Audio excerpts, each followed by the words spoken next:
तुझ विन भवसागरी कोण दासासी तारी निशिदिनी बतमारी पावलो दंड भारी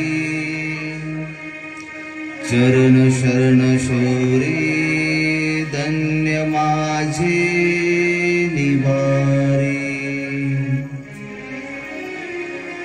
तुझ विन मज देवा रक्षिता कोण आहे सकल जन विसावा बंधु तू बाप माये कवन गत करीशील कोण ठायासी नेसी जय जय ऋषिकेशी शीनलो गर्भवासी अत्रि नंदन दत्तराज परवा तारी जीवा दुस्तरी भक्तांचा प्रतिपाळ तू करी सदा अनंत विघ्नहरी होता दर्शन ताप दुःख हरती शंभोलिते वर्षुनी करुणा में तुझ भावितो अवधुता यावे आता धावणी सच्चिदानंद रूपाय विश्वोत्पत्त्यादि हेतवे तापत्रय विनाशाय श्रीकृष्णाय वयं नुमः सह्याद्री शिखरे रम्य अत्रि अनुसूयनन्दनम् तं वन्दे परमानन्दम् श्रीदत्तात्रेयं जगद्गुरुं श्रीदत्तात्रेयं जगद्गुरुं श्रीदत्तात्रेयं जगद्गुरुं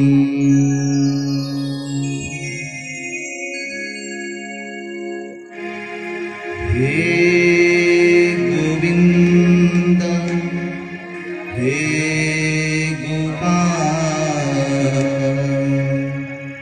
हे गोविंद हे गोपाल दीन दयानिधान हे गोविंद हे गोपाल हे दयानिधान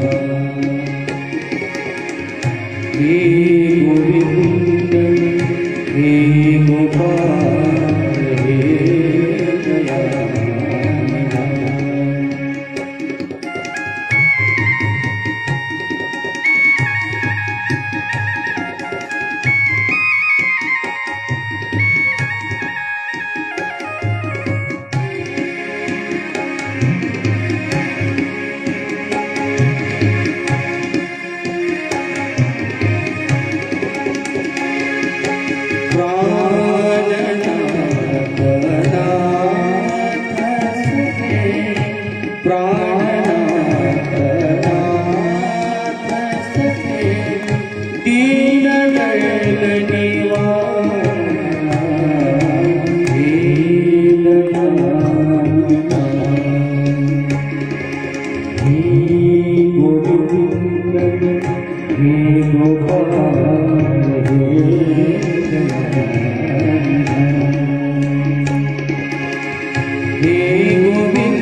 कृष्ण गोविंद हरे मुरारी हे नाथ योगेश्वर वासुदेव श्री कृष्ण गोविंद हरे मुरारी हे नाथ योगेश्वर वासुदेव करारविंदेन पदारविंदं करारविंदेन पदारविंदं मुखारविंदेन विवेचयन्तं वटस्य पत्रस्य पुटिशयनं वटस्य पत्रस्य पुटिशयनं बालमुकुन्दं मनसा स्मरामि बालमुकुन्दं मनसा स्मरामि हरे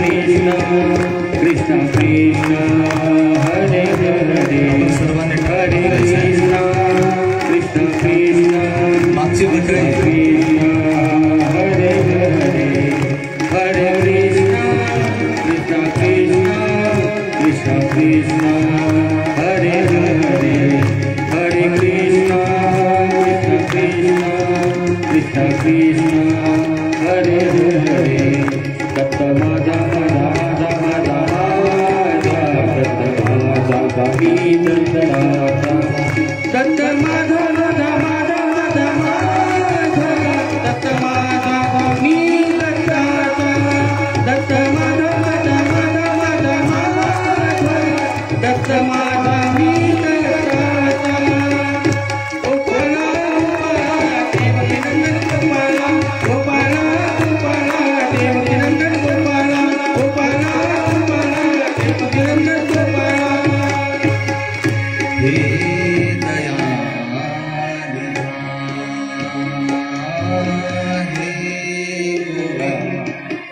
हे गोपाल हे दयानिधा हे गोविंद हे गोपाल हे दयानिधा हे दयानिधा हे दयानिधा हे गोविंद हे गोपाल हे दयानिधा हे दयानिधा हे दयानिधा जगद्गुरु श्री दत्तात्रय प्रभूंची ही कथा गेल्या 5 दिवसापासून आपण सर्वजण अत्यंत प्रसन्नतेने प्रसन्न असलेल्या परमेश्वराला जाणण्याचा आपण हा प्रयत्न करत आहोत. 7 दिवसांमध्ये परमेश्वराला जाणणं हे अवघड आहे. ज्या ठिकाणी 18 पुराण 4 वेद हे सुद्धा परमेश्वराला शोधू शकले नाही आणि शेवटी त्यांनी मान्य केलं की नेतीचं म्हणती बा तुझना आमच्यापेक्षाही सर्वश्रेष्ठ एक शक्ती आहे, परंतु तिला आम्ही जाणू शकत नाही. आपण पामर जो पूर्ण परब्रह्म परमेश्वर अवतार आहे अशा ईश्वराला आपण कसं जाणणार. थोडा बहुत प्रयत्न आपण करत आहोत. नाही पूर्ण देव कळाला, परंतु माझ्या जीवनात दैनंदिन विधीसाठी त्या परमेश्वराने सांगितलेले जे तत्व आहे ते तत्व तरी समजून घेण्याचा हा अल्पसा प्रयत्न आपण करत आहोत. आजच्या या सत्रासाठी ज्यांची पावन उपस्थिती या ठिकाणी लाभलेली आहे असे आदरणीय पूजनीय तपस्विनी मंगलताईजी बिडकर, आदरणीय पूजनीय तपस्विनी पूजाताई बिडकर, या दोन्ही तपस्विनी धर्ममाता रणाईस वरून या ठिकाणी उपस्थित झालेले आहेत. आपण सर्वांनी सर्वप्रथम त्यांचं टाळ्या वाजवून स्वागत करूया.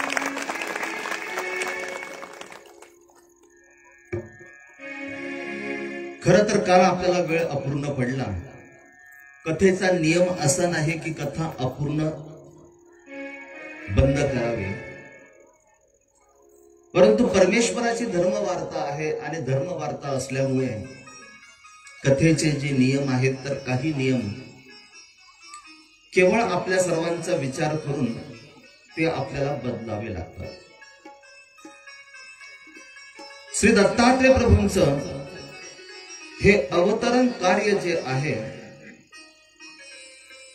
सर्वज्ञ श्री चक्रधर स्वामींनी ते आमच्यापर्यंत पोहोचवलं.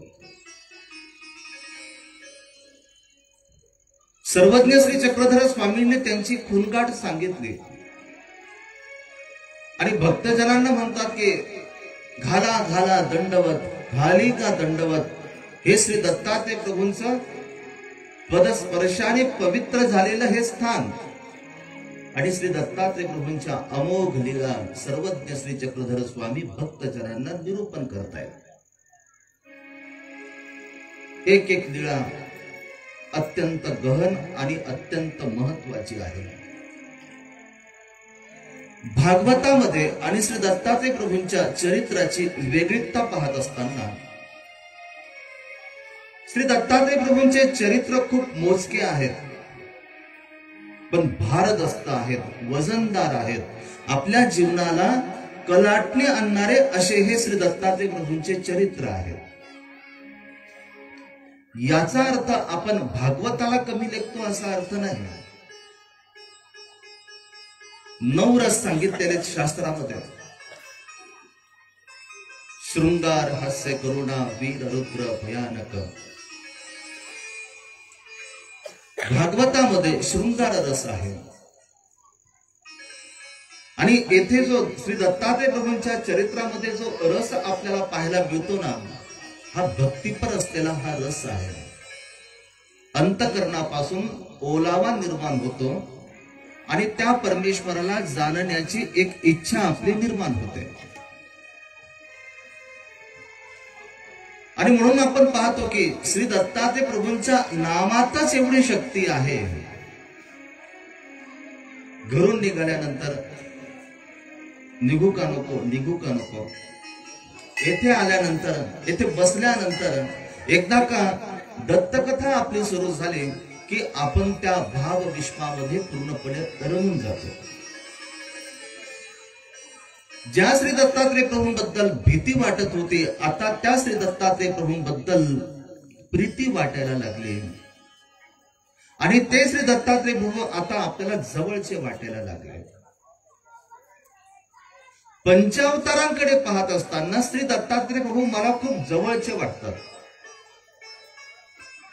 परमेश्वर अवतार जेव्हा धारण करतात तर अवतार धारण करत असताना तुम्ही बघा की श्री गोपाळकृष्ण महाराजांनी अवतार धारण केला.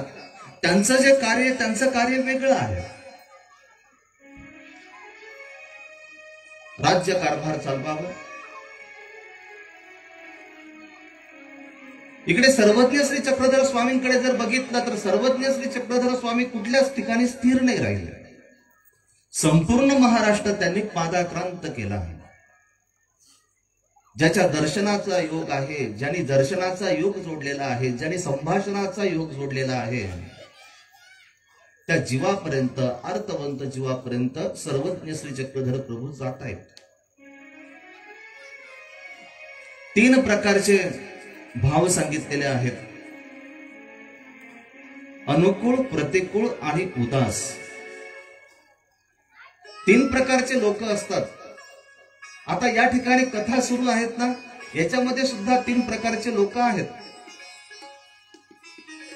अनुकूल लोक असतील ते उमेश दादांना म्हणतील, उमेश दादा कधी करतायत, यावर्षी कार्यक्रम घेतायत का नाही घेत, लवकर कार्यक्रम घ्या, कोणाला तरी सांगा, आम्ही तुमच्या पाठीशी आहोत. हे कोण म्हणतील? अनुकूल लोक म्हणतील.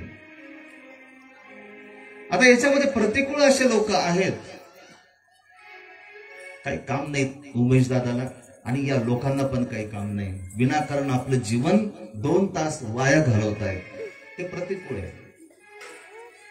मस्तपैकी घरी थांबावं, जेवण करावं, टीव्ही पाहावी, मनोरंजनाचं काहीतरी साधन करावं, बस. असा कोण विचार करतील? जे प्रतिकूल आहेत ते. आणि याच्यामध्ये जो तिसरा जो टप्पा सांगितला ते म्हणजे उदास. तुमची कथा चालू आहे का तुमची व्यथा चालू आहे, आम्हाला त्याच्याशी काही घेणं देणं नाही. ते कथेला तर येणार नाही, आपल्या घरीच बसतील, परंतु आपल्या स्पीकरचा जर आवाज जर त्यांच्यापर्यंत जात जर असेल ना तर त्यांच्या टीव्हीचा ते आवाज वाढवतील. तुमची कथा तुम्हाला लखणार, आम्हाला त्याच्याशी काही घेणं देणं नाही. याला म्हणतात की उदास. आमच्या श्री दत्तात्रय प्रभूंकडे पाहत असताना श्री दत्तात्रय प्रभूंच्या ठिकाणी जोही भक्त आम्हाला पाहायला मिळतो तो अनुकूल आहे. उदास कोणीच नाही आणि प्रतिकूल सुद्धा कोणीच नाही. श्री गोपालकृष्ण महाराजांकडे जर बघितलं तर श्री गोपालकृष्ण महाराजांच्या ठिकाणी काही उदासही आहेत आणि काही प्रतिकूल सुद्धा पाहायला मिळतात. श्री दत्तात्रय प्रभूंच्या ठिकाणी नाही. आणि जोही भक्त श्री दत्तात्रय प्रभूंकडे आलेला आहे त्याची आधी परिपूर्णपणे तयारी झालेली आहे, त्याची तशी योग्यता घडलेली आहे. एकतर अमोघ दर्शन श्री दत्तात्रय प्रभूंचं सांगितलं, सहजासहजी त्यांचं दर्शन होणार नाही, परंतु ज्याला दर्शन झालं तर दर्शनासरीसेच त्याचं उद्धरण. किती जवळचे वाटतात सांगू तुम्हाला आणखीन श्री दत्तात्रय प्रभू. श्री दत्तात्रय प्रभूंनी आम्हाला आमची दिनचर्या शिकवली. सकाळपासून तर सायंकाळपर्यंत तुमची दिनचर्या कशी असली पाहिजे हे कोणी शिकवलं? श्री दत्तात्रय प्रभूंनी शिकवलं. श्री गोपालकृष्ण महाराजांनी आम्हाला आहार शिकवला. कटवल्मलवना तृष्ण तृष्ण रिक्ष विदाहिना आहारा राजस चेष्टा दुःख शोकमय प्रदान. त्यांनी आहार सांगितला की 3 प्रकारचा आहार आहे. तुम्हाला सात्विक आहार तुम्हाला सेवन करायचा. पण श्री दत्तात्रय प्रभूंनी आम्हाला सकाळपासून तर सायंकाळपर्यंत आमची दिनचर्या कशी असली पाहिजे हे श्री दत्तात्रय प्रभूंनी आम्हाला सांगितलं. नुसतं सांगितलं नाही तर स्वतःच्या कृतीमध्ये ते आचरणात आणलं. आपण म्हणतो की बोले तैसा चाले त्याची वंदावी पाऊले. जो जसं बोलतो त्याचं आचरण जर तशा पद्धतीचं जर असेल तर त्याचे जे पाय असतात ना ते पाय सुद्धा पूजनीय असतात, वंदनीय असतात. त्या पायांची पूजा केली जाते. एखादा फक्त पांडित्य प्रदर्शन करत असेल परंतु आचार आणि विचारामध्ये आपल्याला जर त्याची फारकत जर दिसत जर असेल तर असे जे लोक आहेत तर त्या लोकांना आपण वंदन करणं आपण टाळतो. श्री दत्तात्रय प्रभूंनी फक्त सांगितलंच नाही तर श्री दत्तात्रय प्रभूंनी प्रत्यक्ष अनुकरण करून दाखवलं. तुम्ही जेवढे बिझी नसाल तेवढे श्री दत्तात्रय प्रभू बिझी असतात. तुम्ही एखाद्याला सांगतात नाही नाही मला खूप काम आहे आणि काय सांगू आज एवढं मला काम आहे मी काय सांगू शकत नाही तुम्हाला. अरे तुमच्यापेक्षा श्री दत्तात्रय प्रभू किती बिझी आहेत माहिती आहे तुम्हाला. पश्चात प्रहरी नित्य काशीचे स्नान करणे, बद्रिक आश्रमला जाऊन तेथे शास्त्र निरूपण करणे, दुपारी भिक्षा मागण्यासाठी कोल्हापूरला जाणे, मागितलेली जी भिक्षा आहे ती भोजन करण्यासाठी पांचाळेश्वरला येणे आणि रात्रीची विश्रांती करण्यासाठी पुन्हा माहूरला येणे. तुम्हाला जर सांगितलं चांगल्या कंपनीची तुम्हाला गाडी देतो तुम्ही अशा पद्धतीने क्रम करा रोजचा, तो तुमच्याकडनं होऊ शकत नाही. अरे किती फिरणं येते आणि किती. सकाळी काही माणसं आलेले होते, आमचे नाशिकचे सन्मित्र आलेत पंकज रोकडे वेटलेसचं हे घेऊन, आणि मग ते माणसं बोलले की जरा आम्हाला चेकअप करायचं आहे. त्यांनी चेकअप केलं. आता ते सगळे उपदेशी त्यांचा सूत्रपाठ अगदी म्हणजे सूत्रपाठातले संपूर्ण सूत्र त्यांचे मुखोद्गत आहे. अभ्यास त्या उपदेशी लोकांचा चांगला आहे. डॉक्टरने तपासलं, डॉक्टरने सांगितलं की तुमचं जे वेट आहे ते खूप वाढलेलं आहे, तुमच्या अंगावरची जे शरीरावरची जी चरबी आहे ती वाढलेली. कलियुगाचं तुमचं जे आयुष्य ते कमी, परंतु शरीर मात्र पुढे सरकलेलं आहे, पोट पुढे निघालेलं आहे. ते म्हटले ठीक आहे बाबा, आता पुढचा तर सांगा उपाय काय करायचे याच्यावर.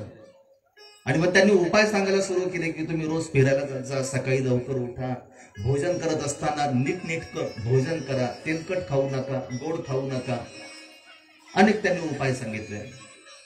मी विचार करत होतो, आपण रोज सकाळी उठून श्री दत्तात्रय प्रभूंचं स्मरण करतो, श्री दत्तात्रय प्रभूंच्या आपण धावा करतो. मग श्री दत्तात्रय प्रभूंच्या कृतीचा हा आदर्श पहिल्यापासून जर आपण अंगीकृत जर केला असता तर आता आपली तब्येत स्थूल आपल्या शरीर झालंच नसतं कधी. आपण जाणूनच नाही घेतलं श्री दत्तात्रय प्रभूंना. एवढं फिरणं बरं, एका मिनिटाचाही फरक त्याच्यामध्ये पडणार नाही. तुम्ही भर उन्हामध्ये तुम्ही पंचाळेश्वरला जा आणि ज्या वेळेला दुपारची आरती सुरू होते ना, तेव्हा त्यातलं जो सात्विक जे वातावरण आहे ते फक्त अनुभवून बघा. वरून उन्हाचे चटके बसतात, खाली सुद्धा पायाला चटके लागतात, कारण नदीच्या पात्रामध्ये असलेलं ते स्थान. परंतु 12 वाजल्यानंतर ऊन जाणवत नाही, अत्यंत प्रसन्न वातावरण तिथे निर्माण होतं, कारण त्या ठिकाणी साक्षात श्री दत्तात्रय प्रभूंचं आगमन झालेलं असतं. कधी माहूरला गेले तुम्ही? माहूरला त्या देव दिवेश्वरीच्या ठिकाणी तुम्ही जाऊन बघा. मुळातच वृक्ष असलेलं थोडस ठिकाण, कारण पाण्याची कमतरता आणि त्याच्यामुळे झाडं झुडपं काही पाहायला मिळत नाही, फक्त डोंगर आपल्याला पाहायला मिळतात आजूबाजूला. आणि तेथे जर तुम्ही जर गेले तर तुम्हाला करमणार नाही, तुम्हाला थांबू वाटणार नाही. पण सायंकाळच्या वेळेला तुम्ही जा की जेव्हा श्री दत्तात्रय प्रभू निद्रा करण्याच्या वेळेला येतात, त्या वेळेला आणि अनुभूती घेऊन बघा कशी तुम्हाला अनुभूती तिथे प्राप्त होते. आमचा तेवढा अधिकार नाही, परंतु आमच्यापेक्षाही जे आमचे पूर्वज होते, परमेश्वराला त्या जीवांची कणव चांगल्या पद्धतीने होती, त्यांना श्री दत्तात्रय प्रभूंचा साक्षात्कार तेथे घडलेला आहे. श्री दत्तात्रय प्रभूंनी त्यांना दर्शन दिलेलं आहे. असे अनेक भक्त आहेत की ज्यांना श्री दत्तात्रय प्रभूंच्या या श्रीमूर्तीचा साक्षात्कार त्यांना घडला, त्यांना दर्शन घडलं. आमच्या महानुभाव पंथाचे एक आचार्य होऊन गेले पंडित विश्वनाथ वास बाळापूरकर. सर्वज्ञांनी विहित केलेल्या आचाराप्रमाणे माहूरला कोणी जात नव्हतं. त्यांनी श्री दत्तात्रय प्रभूंची आराधना केली, श्री दत्तात्रय प्रभूंचं स्मरण त्यांनी केलं. आणि श्री दत्तात्रय प्रभूंचं स्मरण केल्यानंतर श्री दत्तात्रय प्रभू त्यांना प्रसन्न झाले आणि त्यांनी ज्याप्रमाणे आपल्याला 12 ज्योतिर्लिंग पाहायला मिळतात, त्या पद्धतीने त्यांनी या माहूरच्या सभोवताली 12 खांडी त्यांनी तयार केली. एवढी सोपी नव्हती. आता आपण वाहनाने जातो तरी आपण थकून जातो. त्यांनी तिथला एक एक विशेष आपल्या डोक्यावर घेऊन पायामध्ये कुठलेही पादत्राणे न वापरता आणि फक्त श्री दत्तात्रय प्रभूंचा नामाचा उच्चार करत करत त्या पर्वतापर्यंत 12 ठिकाणी ते पोहोचले. आणि तिथं श्री दत्तात्रय प्रभूंच्या त्या विशेषाची त्यांनी स्थापना केली. आज कितीतरी समाज तिथे जातो आणि आपल्या दुःखाची निवृत्ती करून घेतो. श्री दत्तात्रय प्रभू कळणं हे खूप गरजेचं आहे, ही काळाची गरज आहे. आणि ज्याला श्री दत्तात्रय प्रभू समजलेच नाही ना, तो श्री दत्तात्रय प्रभूंचा वापर फक्त संकटापुरता करेल. आपले काही माणसं ठरलेले असतात, त्यांची कधी आपल्याला आठवण येत नाही, पण एखादं संकट आलं की मग आपल्याला त्यांची आठवण येते. खिशामध्ये पैसे असले की त्या माणसाची आठवण येत नाही. आणि खिशातले पैसे संपले, आपण कोणाकडे जरी मागितलं कोणी आपल्याला देणार नाही. एकच व्यक्ती आपल्याला देऊ शकते आणि ती व्यक्ती म्हणजे अमुक व्यक्ती. तसं तर आपलं धर्मरूप जीवन झालेलं आहे. सुखामध्ये आपल्याला परमेश्वर आठवत नाही आणि दुःखामध्ये मात्र तो परमेश्वर आपल्याला सदोदितपणे आठवतो. आणि मग आपण विडे करतो, मग आपण दत्तात्रय कवचाचे पारायण करतो. का बरं? देवाला कळत नाही तुम्ही किती स्वार्थी झालात ते. देवाला आपण मोहामध्ये अडकतो. देवा माझं जर काम जर केलं तर तुला मी असं देईल, मी तुला ते कबूल करेन. आणि अशा मोहातून देवाकडनं आपण काम करून घेण्याचा प्रयत्न करतो. देव काय तुम्हाला बालक वाटला का? तुम्ही प्रलोभन कोणाला देताय? तुमच्या मुलांना तुम्ही प्रलोभन देता. तुमचे मुलं जर कुठे जर जात नसेल तर बघ माझं काम जर केलं तर तुला मी चॉकलेट देईन. आणि त्या चॉकलेट पोटी तो काय करतो की मुलगा तुमचं काम करतो. देवाला आपण काय करतो? देवाला आपण असंच तर प्रलोभन दाखवतो. म्हणतो देवा 51 नारळ अर्पण करेल, देवा औषध पेढे तुला मी अर्पण करेन. आपली जी भक्ती आहे ती भक्ती चुकलेली आहे. भक्ताची व्याख्या करत असताना भक्त तो की जो कधीच विभक्त होत नाही त्याला भक्त असं म्हणतात. देवल ऋषी चुकलेले होते. निराकार असलेल्या परमेश्वराला जाणायचा हा शुद्ध हेतू, परंतु तो हेतू नंतर मात्र बिघडला. आपल्या तपाचं सामर्थ्य वाढलं आणि म्हणून रोज मुठभर टाकलेली ती वाळू आता त्या वाळूने उग्र अशा प्रकारचं उंची त्याने धारण केली आणि स्वर्गातील देवी देवता लोकांना आता त्याचा त्रासदायक झाले. देवता लोक श्री दत्तात्रय प्रभूंकडे गेले. श्री दत्तात्रय प्रभू सुद्धा बद्रिकाश्रमावरनं माहूरला आले. त्या देवल ऋषीचं जे आसन होतं त्या आसनावर बसले. नित्यविधीप्रमाणे देवल ऋषीने स्नान केलं, मुठभर वाळू घेतली, काही फुलं हातामध्ये घेतली, गंध अक्षता त्यांनी हातामध्ये घेतली आणि आता निघाला. त्या लिंगाकडे तो निघाला की त्यांनी जे वाळूचं बनवलेलं होतं उंच अशा प्रकारचं. पाहतो इथे मात्र कोणीतरी बसलेलं आहे. 12 कोसाच्या आतमध्ये येण्याची कोणाची हिंमत नाही. आणि हा कोण इथे येऊन बसला? आणि म्हणून जेव्हा श्री दत्तात्रय प्रभूंचं जेव्हा मुखमंडल त्यांनी बघितलं क्षणभर तो सुद्धा विसरून गेला. अत्यंत प्रसन्न असलेलं श्री दत्तात्रय प्रभूंची ती श्रीमूर्त, तरी सुद्धा अहंकार नाही संपला. अरे जगामध्ये असे कितीतरी शक्तिशाली असतात म्हटले. झाली असेल हिंमत, काहीतरी असेल त्यांच्याजवळ म्हणून 12 कोसाच्या आतमध्ये येण्याचा प्रयत्न केला. माझ्या आसनावर ते बसले. पण म्हणतात माझ्या एवढं सामर्थ्य या समोरच्या पुरुषाकडे नाही. फूल घेतलं हातामध्ये, आहे त्या जागेवरनं आपला जो हात आहे तो हात त्यांनी उंच केला. इतका त्यांनी उंच केला, इतका त्यांनी तो हात वाढवला की तो स्वर्गापर्यंत जाऊन पोहोचला. आणि त्या लिंगाचं जे काही वरचं जे टोक होतं त्याच्याही वर त्यांनी आपला हात नेला आणि जे फुलं आणलेले होते ते फुलं त्या लिंगाला तेथे अर्पण केले. कारण देवतेचा विधी आहे. काही जरी झालं तरी देवतेच्या विधीमध्ये खंड पडता कामा नये. तुम्ही एखाद्या देवतेच्या मूर्तीला तुम्ही फुलं वाहतायत आणि तुम्हाला विंचूने जर दंश जर केला आणि तुम्ही आता फुल वाहणार होते, परंतु वाहणारा फुल तुम्ही बाजूला जर हात जर घेतला तर देवता तुम्हाला लगेच शिक्षा करेन. देवता विचार नाही करणार की तुम्हाला विंचू चावला का काय झालं. ती म्हणेल काही होऊ दे, तू आधी तुझं काम कर. देवल ऋषी मनामध्ये तोच विचार करतात. या सामर्थ्यशाली पुरुषाचा समाचार आपण घेऊ, पण आधी आपण आपला विधी करू.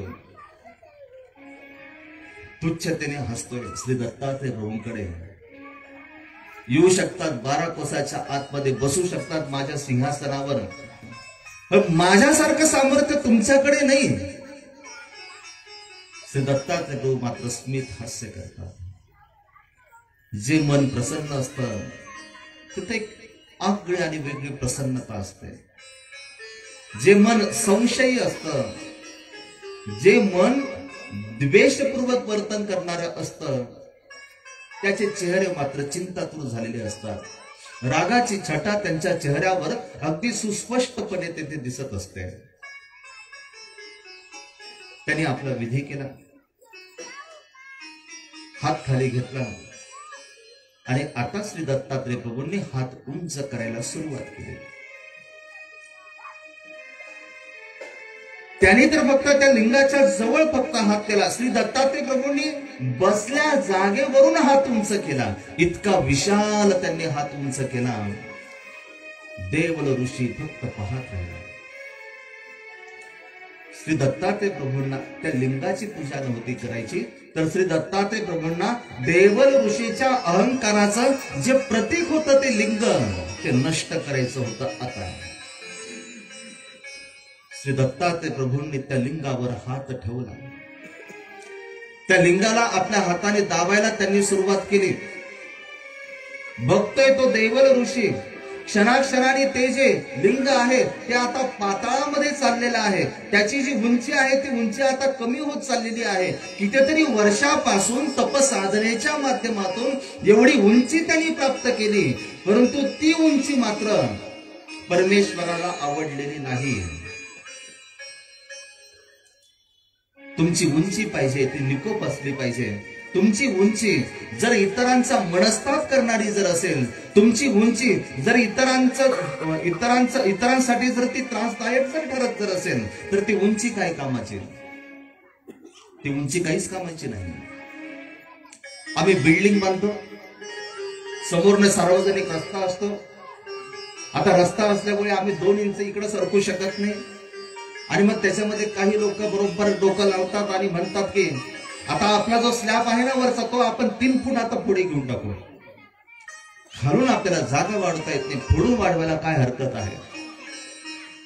अरे पण तुमची वाढलेली उंची त्या रोडवरनं जाणाऱ्या वाहनांसाठी डोकेडोकी ठरते, याचा तुम्ही कधी विचार केला का? आणि अहंकाराची जी उंची आहे ती उंची परमेश्वराला आवडत नाही. अहंकाराने युक्त असलेला भक्त तो परमेश्वराला कधी आवडत नाही. आणि जेथे अहंकार आहे त्याचं अधपतन झाल्याशिवाय राहत नाही. सर्वज्ञ श्री चक्रधर स्वामींच्या चरित्रामध्ये एक महत्वाचा प्रसंग पाहायला मिळतो. विष्णू स्वामी नावाचा एक साधक आहे. सर्वज्ञ श्री चक्रधर स्वामींचं परिभ्रमण सुरू आहे महाराष्ट्रामध्ये. जो तो सर्वज्ञ श्री चक्रधर स्वामींना वेधतो आहे. विष्णू स्वामीकडे काही सिद्धी होते, त्या सिद्धीच्या सामर्थ्याने तो लोकांना चमत्कार करून दाखवायचा. आणि शेवटी जगाचा नियम असा आहे की जेथे चमत्कार तेथे नमस्कार. तुम्हाला जर सांगितलं ना मला भविष्य पाहता येतं, आजच्या पेक्षा उद्या सकाळी लवकर जास्त गर्दी येथे जमा होईल की बाबा आम्ही प्रवचनासाठी अर्धा तास आधी येतो, पहिल्यांदा तुम्ही आमचा हात बघा. चमत्काराला नमस्कार आहे. विष्णू स्वामी विचार करतात, लोक माझी एवढी स्तुती करत होते, लोक एवढा माझा जय जयकार करत होते, हे श्री चक्रधर स्वामी आले आणि या श्री चक्रधर स्वामींच्या मागे अख्खा समाज धावतोय. नाही, मला काहीतरी आता करावं लागेल. जे सर्वज्ञ श्री चक्रधर स्वामींकडे लोक गेले त्यांना पुन्हा माझ्याकडे आता वळवावं लागेल. एका दिवशी त्यांनी गावात आला. त्यांनी सांगितलं, देशवंडी सारखं गाव होतं. म्हणजे बघा, अमुक दिवशी अमावस्या का पौर्णिमा त्या दिवशी मात्र मला स्वर्गात जायचंय, इंद्राचं मला आमंत्रण आलेलं आहे आणि त्याला मला भेटण्यासाठी जायचं. लोक म्हटले, अमेरिकेला आम्ही जातो, जपानला आम्ही जातो आणि स्वर्गात जिवंतपणे तर कोणी गेलं नाही. आणि विष्णू स्वामी म्हणतात की मला स्वर्गात जायचंय, मला इंद्राने बोलवलं. सगळ्यांना आश्चर्य वाटलं आणि झालं. लोकांची श्रद्धा ही बदलत राहते. आमची फसगत कशामुळे झाली माहिती तुम्हाला? आमची जी श्रद्धा आहे ती श्रद्धा सातत्याने ती बदलत जाते. आज आमची यांच्यावर श्रद्धा असते, कालांतराने आमची त्यांच्यावर श्रद्धा जाते, कालांतराने आमची त्यांच्यावर श्रद्धा जाते, अशी आमची श्रद्धा बदलत जाते. ज्यांचे फोटो आम्ही आमच्या घरामध्ये लावत होतो, वृत्तमानपत्रामध्ये ते कारागृहात बंद झाले म्हटल्यानंतर आपण आपली श्रद्धा लगेच बदलून टाकली. नाही, आता त्यांची भक्ती नाही करायची, आता आम्हाला दुसऱ्यांची भक्ती करायची. कालांतराने त्यांच्यापेक्षा आणखीन कोणी दमदार आपल्याला चमत्कार दाखवला, आपण म्हणतो अरे या बाबापेक्षा हा बाबा आपला चांगला, लगेच आपण तिकडे सरकतो. विष्णू स्वामी म्हटले की काहीतरी करावं लागेल. त्यांनी सांगितलं लोकांना, आणि लोकांना त्यांनी सांगितलं मला जायचंय. कुठे मला जायचंय? स्वर्गामध्ये मला जायचंय. आता ठरला दिवस, सकाळी सकाळी विष्णू स्वामी आले. लोकांनी जय जयकार करायला सुरुवात केला. लोकांनी गळ्यामध्ये फुलांचे हार टाकले. लोकांनी जय जयकार करत असताना इतका त्यांचा उदो केला. कोणी रथ आणला, म्हटले की नाही नाही तुम्ही जाणार आहे, आधी मला मिरवणूक तुमची काढू द्या. ते म्हटले की नाही मी वर्ण खाली आलो की मग जंगी माझं मोठं स्वागत करा, मस्तपैकी फलक वगैरे लावा, बॅनर वगैरे लावा माझे. तुम्हाला माहिती बॅनर कोणाचे लागतात? असंतुष्ट व्यक्तींचे बॅनर लावण्याची गरज पडते. जो संतुष्ट आहे त्याचं काही बॅनर नाही लावलं तरी काही फरक पडत नाही.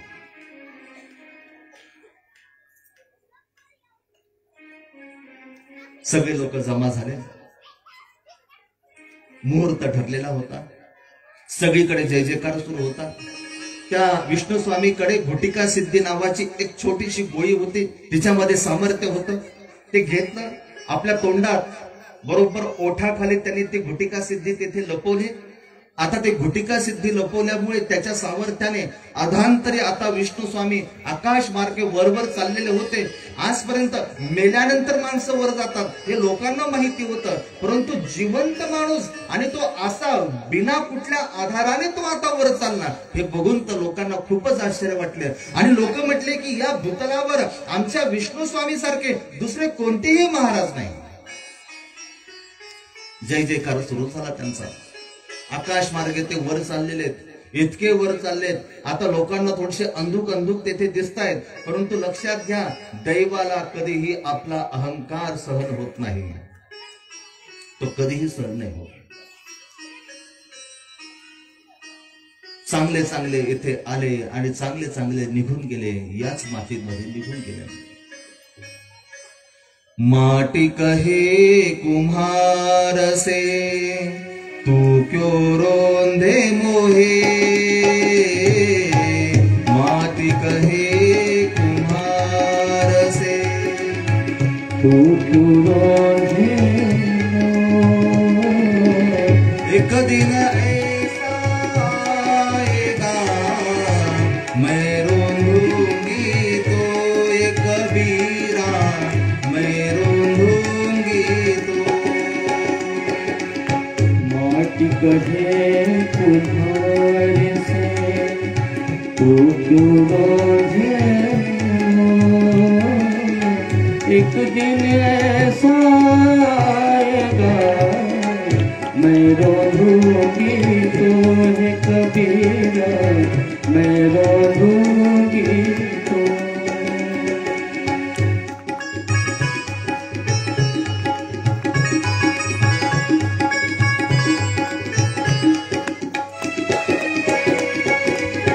मंगल नामा मंगल धामा मंगल रूप तुझे,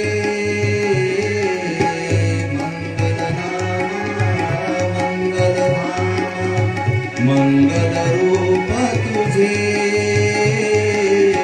अमंगळाने जीवन भरले प्रभुराया माझे दयाळा, प्रभुराया माझे. मंगल नामा मंगल धामा मंगल रूप तुझे. अमंगलाने जीवन भरले प्रभुराया माझे दयाळा, प्रभुराया. विष्णू स्वामी चाललेत आकाश मार्गे. नाही सहन झालं, काहीतरी धूळ नाकामध्ये गेली, जोरात शिंक आली. जशी शिंक आली तशी जी घुटिका सिद्धी होती तोंडातली ती निसटली आणि ती खाली पडली. आता ज्याच्या आधाराने विष्णू स्वामी वर चालले होते, पेट्रोल संपल्यानंतर आता त्याचं वर काय काम. पण बघा लोकांची आशा, आशावादी लोक असतात खूप. विष्णू स्वामींच्या तोंडातील घुटिका सिद्धी निघाली. विष्णू स्वामी आता उलटे खाली येत आहेत. सरळ जाणारा माणूस आता डोकं खाली झालं, पाय वर झाले, कपडे जे होते ते कपडे सुद्धा खाली आले. लोक म्हटले की अरे विष्णू स्वामी खाली का बरं येत आहेत, काय झालं असेल बरं नेमकं. लोक म्हटले अरे नाही, त्यांचं काहीतरी विसरलं असेल म्हणून ते पुन्हा खाली येत असतील. एक जण म्हटलं अरे नाही पण सरळ गेले तर सरळ त्यांनी खाली यावं, परंतु असे उलटे का बरं खाली येतात? नाही म्हटले, ते नाशिकला गेले होते, आपलं पंकज रोकडे त्यांच्याकडे, त्यांनी वेटलेसचं त्यांना औषध दिलं, योगा सांगितला, खाली डोकं करायचं, वर पाय करायचं, म्हणजे लवकर तुमचं वजन कमी होईल. अरे म्हटले जमिनीवर योगा करतात आणि योगा असा आकाशमार्गे कसा? बघा तरी सुद्धा जय जयकार ते संपायला तयार नाही. लोक आशावादी असतात. म्हटले येतील खाली, खाली आले की पुन्हा वर जातील, आपण येथे सगळेजण थांबूया. आमचे स्वामी म्हटले की पाण्यात पडला म्हणून तो वाचला, नाहीतर काय झालं असतं. सांगायचं तात्पर्य तेवढंच, अहंकार हा आपल्या जीवनाला शोभत नाही. आपण जे दागिने अंगावर घालतो ना, ते सात्विक वृत्तीने जर घातले तर ते तुम्हाला शोभायमान वाटते. पण द्वेषा आणि मत्सरापोटी जर तुम्ही जर अंगावर सोनं जर घालत जर असाल तर तुम्ही कितीही सुंदर असाल, पण तुमची सुंदरता अध्यात्माच्या समोर चालणार नाही. तिच्या बोटात अंगठी मग माझ्या बोटात का नको? बरं, आपली अभिलाषा एवढी असते की अंगावर जर दागिने जर घातले तर लोक, म्हणजे आपल्या मैत्रिणींनी म्हटलं पाहिजे, कधी घेतलं हो, कोणत्या दुकानातून घेतलं आणि कितीला पडलं. आणि आपल्याला आशा असते की त्यांनी बघितलं पाहिजे. बाहेर प्रवासाला जात असताना सांगतात की गळ्यामध्ये आतमध्ये घाला, दिसलं नाही पाहिजे, चोरी होते. आपण मुद्दाहून बाहेर काढतो, आपण म्हणतो नाही दिसलं पाहिजे की माझ्या गळ्यात पण काय की सोन आहे. एक बाई आली प्रवचनाला आणि आल्यानंतर असे समोर ते बसले. तिने कधीच अंगठी घेतलेली नव्हती, तिने अंगठी घेतली त्या दिवशी, ती अशी बोटामध्ये घातली. आता थंडीचे दिवस, सगळ्यांनी शॉली आणल्या, शॉली अशा पांघरून घेतल्या, हिने मात्र शॉल आणली नाही आणि ती हात असा ती बाहेर काढायची. काही आपण म्हटलं की वा वा म्हणायचे, काही झालं की ती वा वा म्हणायचे. मी म्हटलं लोक टाळ्या वाजवतात, लोक हसतात, पण वा वा म्हणणार असं तर कोणीच नाही सापडलं. मी म्हटलं एकदाच त्यांना पोचपावती आपण दिली पाहिजे, म्हणजे निदान ते शांत तरी बसतील. मी म्हटलं खऱ्या भक्तांमध्ये हे भक्त पाहायला मिळतात. मी काही सांगितलं की लगेच हात वर करतात आणि वा वा ते म्हणतात. ती बाई तेवढ्या तोटी म्हणे, बाबा स्तुती करू नका, माझ्या नवऱ्याने आजच अंगठी आणली, ती मला तुम्हाला दाखवायची. तुमचं प्रवचन तुम्ही काय सांगितलं त्याच्याशी मला काही घेणं देणं नाही. उंची आम्हाला आवडते, पण ती उंची मात्र निकोप असली पाहिजे. बघितलं, देवल ऋषीने इतक्या वर्षापासून जी साधना आपण केली, त्या साधनेचं फलित की ते लिंग आता चाललंय पाताळामध्ये चाललेलं आहे. लक्षात आलं की आपल्याकडनं खूप मोठी चूक झाली. आपला हेतू काय होता आणि नंतर आपण काय करून बसलो. समोर ज्या व्यक्तीला आपण आव्हान दिलं ती व्यक्ती सिद्धसाधक व्यक्ती नाही, ती तर परमेश्वराचा अवतार आहे. ज्या शक्तीला जाणण्यासाठी आपण हा प्रयत्न केलेला होता, आता आपला अहंकार नष्ट करण्यासाठी त्या शक्तीला इथे प्रकट व्हावं लागलं आणि ती व्यक्ती येऊन आपला अहंकार आता नष्ट करते. अहंकाराचा उंचीचा हात आता खाली आला. ज्या वेळेला आपला एकटा हात जेव्हा वर जातो ना, तो अहंकाराचा असतो. पण हे दोन हात जेव्हा एकत्र येतात ना, आणि एकत्र जेव्हा येतात, त्यातला अहंकार नष्ट झालेला असतो, त्याच्यामध्ये शिल्लक राहतो ते फक्त काय, शरणागती. दोन हात जोडले जातात, शरणागतीचं प्रतीक आहे, शरण आल्याचं ते प्रतीक आहे. दोन हात जोडले गेले त्यांचे. श्री दत्तात्रय प्रभूंना विनंती करतायत की हे दयाळा, हे परमेश्वरा, त्राहिमाम त्राहिमाम. अंधकारयुक्त माझं जीवन झाल्यामुळे माझ्या जीवनाला अज्ञानाचे लेप लागलेले होते आणि अज्ञानामुळे माझं जे जीवन आहे ते जीवन पूर्णपणे मळलेलं गेलेलं होतं. मैली चादर ओढ़ के कैसे, मैली चादर ओढ़ के कैसे द्वार तुम्हारे आऊं, मैली चादर ओढ़ के कैसे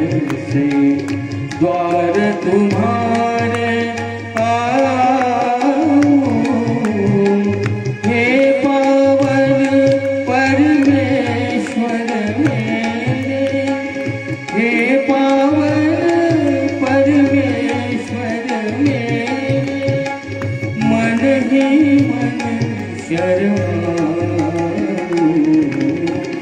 मेरी चादर ओढ़ के कैसे, मेरी चादर ओढ़ के कैसे।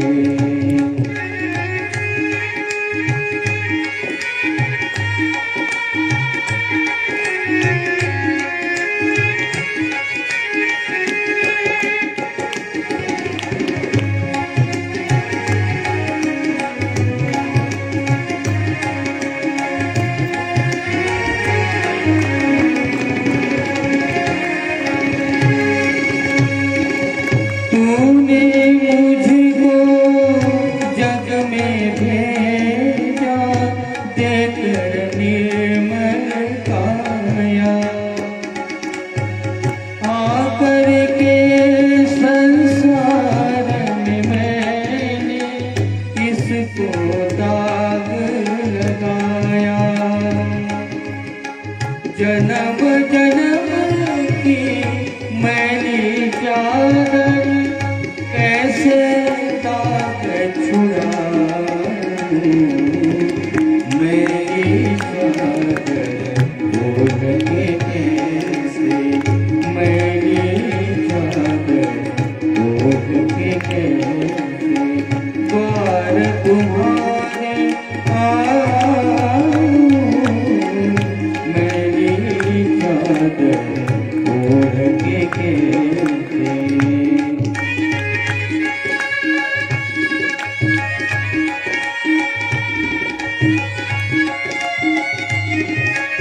समोर श्री दत्तात्रय प्रभूंचे श्रीमूर्त आहे. देवल ऋषींच्या डोळ्यामध्ये अश्रूंच्या धारा लागलेल्या आहेत. हे श्री दत्तात्रय प्रभू महाराजा, ज्या निराकार शक्तीला मला प्राप्त करायचं होतं, ज्याच्यासाठी मी हे सर्व साधना केली, परंतु त्याच साधनेला आता मात्र गालबोट लागली. आधी मी तसा नव्हतो रे परमेश्वरा.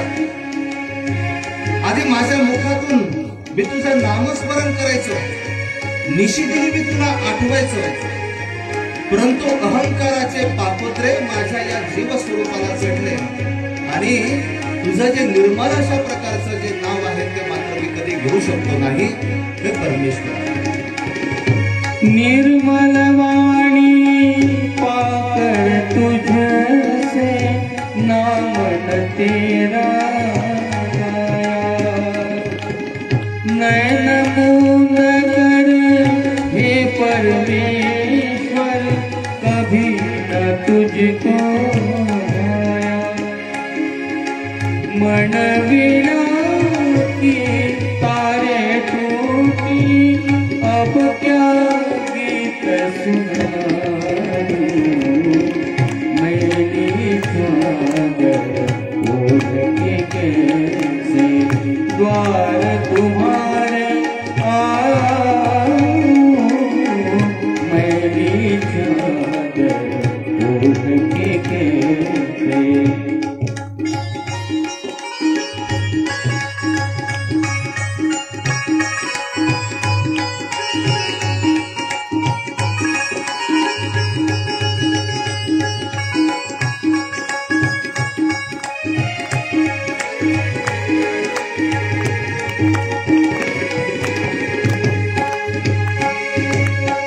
इन पैरों से चल कर तेरे मंदिर कभी न आया। जहाँ जहाँ हो पूजा तेरी कभी न शीश झुकाया। हे हरिहर मैं हार के आया, अब क्या हार चढ़ाऊं,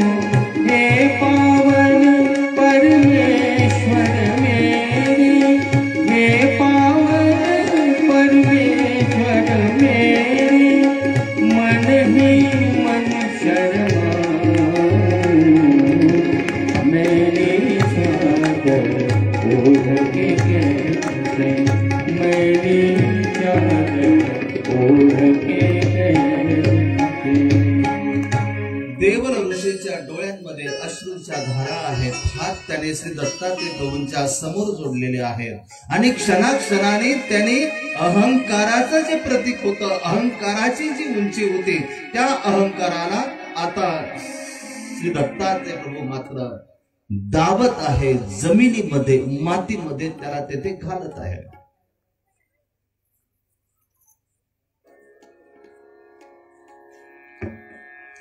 काय करावं सुचेन असं झालं. श्री दत्तात्रय प्रभूंच्या श्रीचरणावर लोटांगण घातले त्यांनी. देवा थांब, फक्त माझी एक विनंती, दयाघरा परमेश्वरा, फक्त माझी एक विनंती. जे जमिनीमध्ये चाललेलं जे लिंग होतं ते थोडस वर राहिलं, फक्त 3.5 हात ते वर राहिलं. श्री दत्तात्रय प्रभू त्याच्याकडे पाहत आहेत, देवल ऋषीकडे. हे दयागणा परमेश्वरा, माझ्यामधला अहंकार आता पूर्णपणे निघून गेलेला आहे आणि आजपासून मी तुझा अनन्य भक्त मी झालेलो आहे. देवा, एकच फक्त विनंती आहे, एकच विनंती. हे जे लिंग आहे ना, हे थोडं तरी वर राहू दे. इतिहासामध्ये त्याची आठवण असली पाहिजे. जो कोणी भविष्यात येईल ना, त्या लिंगाकडे बघितल्यानंतर त्याला समजलं पाहिजे, हे दैवल्याला झालेला जो अहंकार होता, तो अहंकार या लिंगाच्या माध्यमातून श्री दत्तात्रय प्रभूंनी नष्ट केलेला आहे. याची साक्ष असू दे ना देवा. त्राही माम, मी तुला शरण आलेले परमेश्वर. श्री दत्तात्रय प्रभूंनी ते लिंग 3.5 हात वर ठेवलं. बाकीचं जेवढंही लिंग होतं ते सगळं जमिनीमध्ये तेथे टाकलं. आपल्या आसनावर श्री दत्तात्रय प्रभूंना पुन्हा बसवलं. श्री दत्तात्रय प्रभूंची पूजा केली. षोडशोपचारी पूजा, 16 प्रकारची पूजा शास्त्रामध्ये सांगितलेली.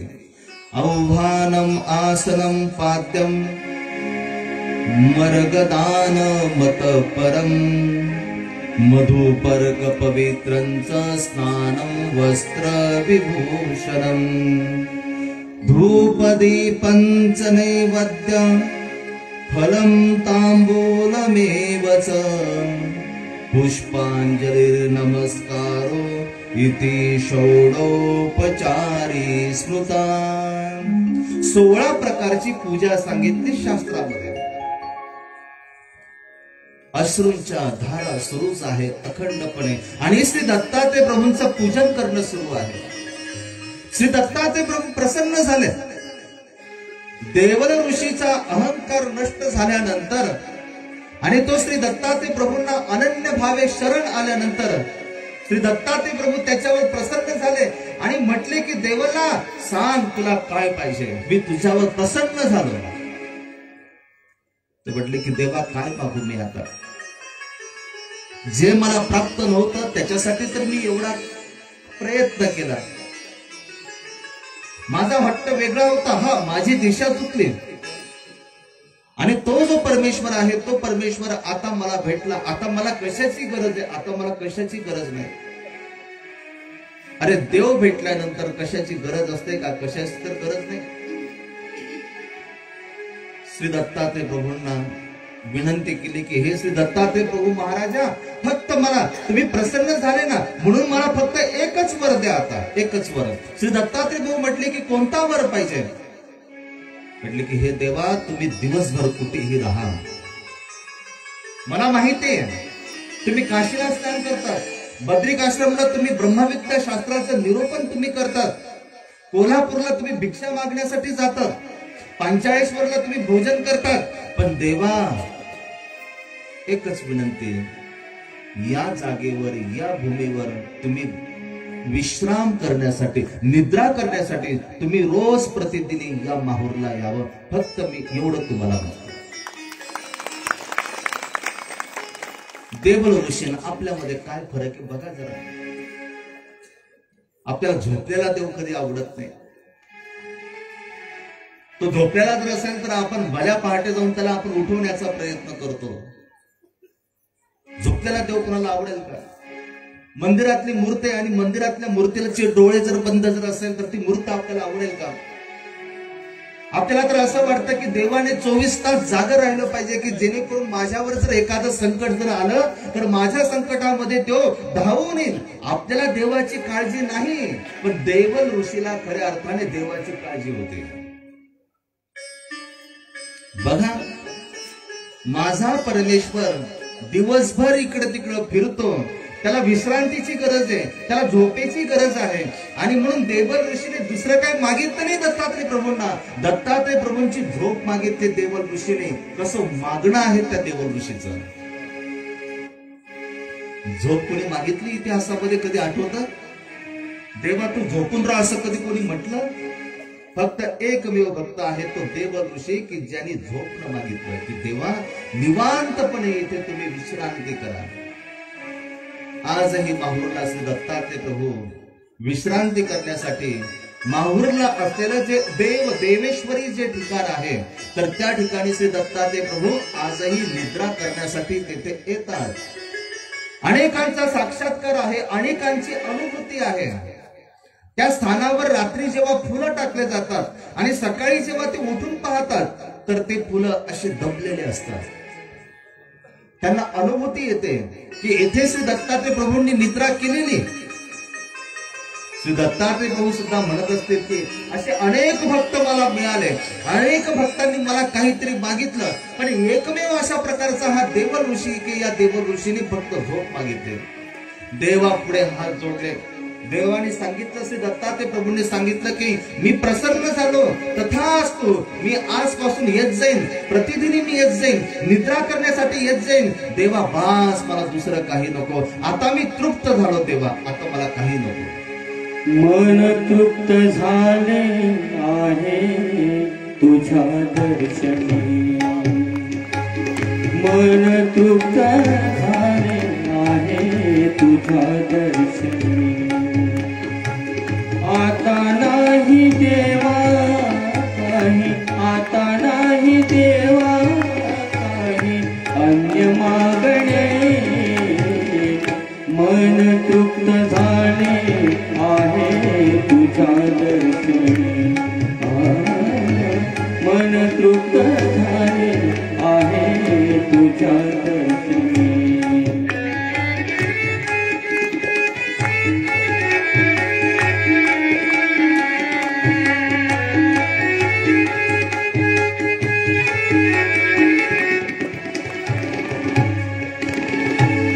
तूच वाट दिशा, तूच ध्येय मुक्ती, तूच वाट दिशा, तूच ध्येय मुक्ती.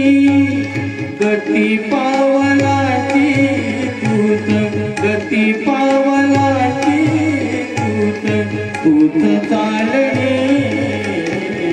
मन तृप्त झाले आहे तुझ्या दर्शनी, मन तृप्त झाले आहे तुझ्या दर्शनी.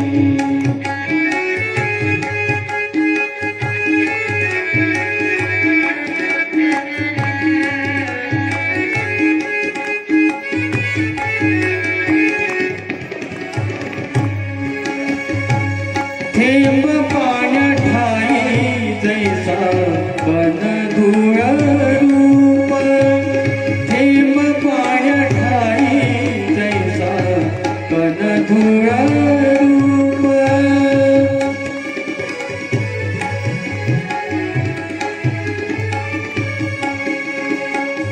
थेंब पाण्या ठाई जैसा कन धुळ रूप.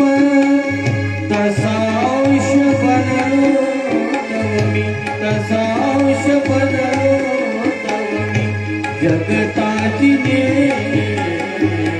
मन तृप्त झाले आहे तुझ्या दर्शनी,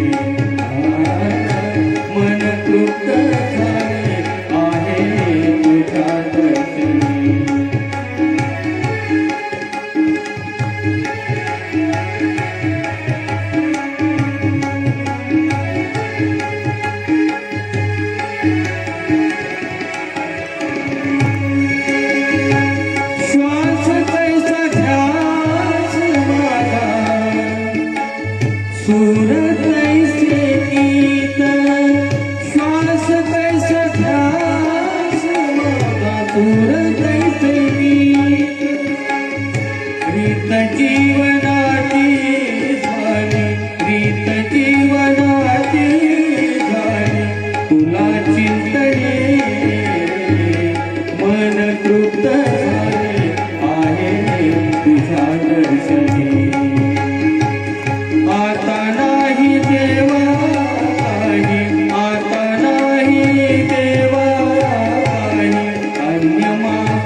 मन तृप्त झाले आहे तुझ्या दर्शनी देवा तुझ्या दर्शनी देवा तुझ्या दर्शनी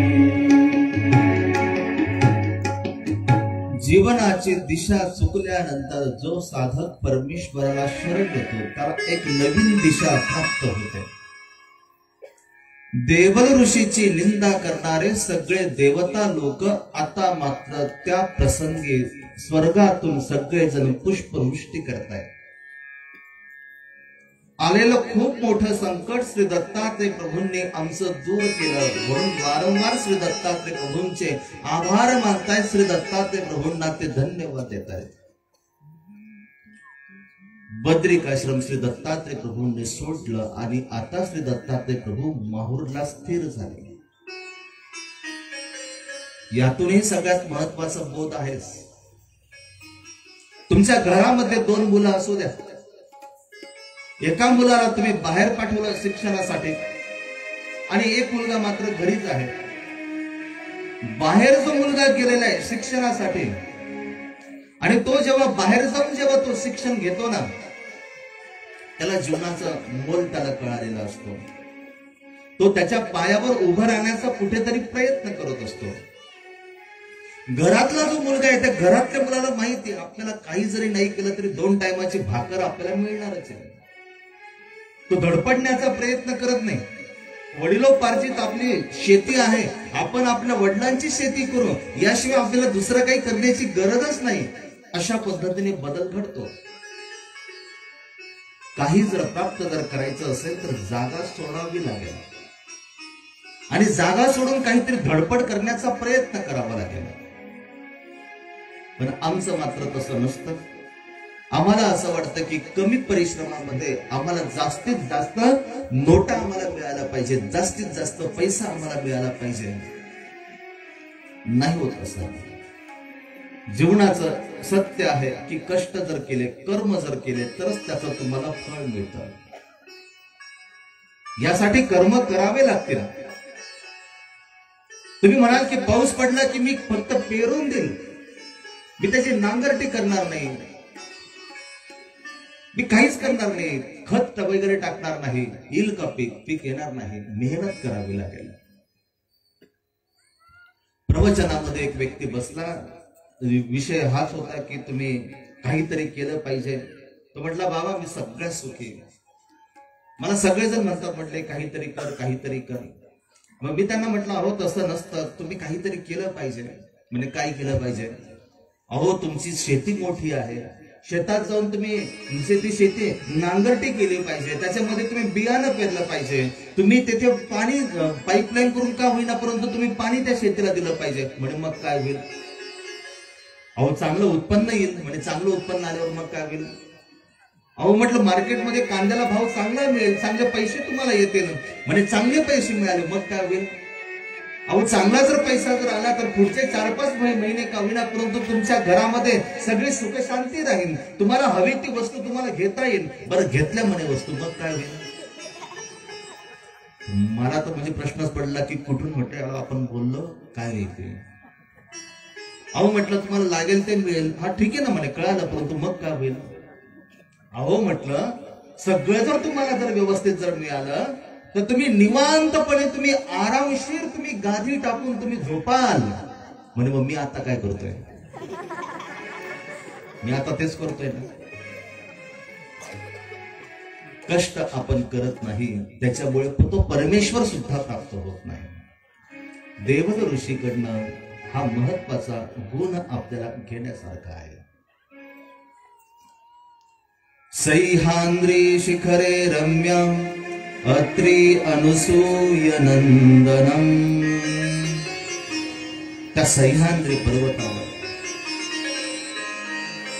ज्याच्याबद्दल सांगत असताना मी कालच आपल्याला सांगितलं की ज्याचा आकार वाघाच्या मुखासारखा आहे. आणि अशा या सह्याद्री पर्वतावर बद्रिकाश्रम सोडून श्री दत्तात्रय प्रभू आता तेथे स्थिर झालेले आहेत.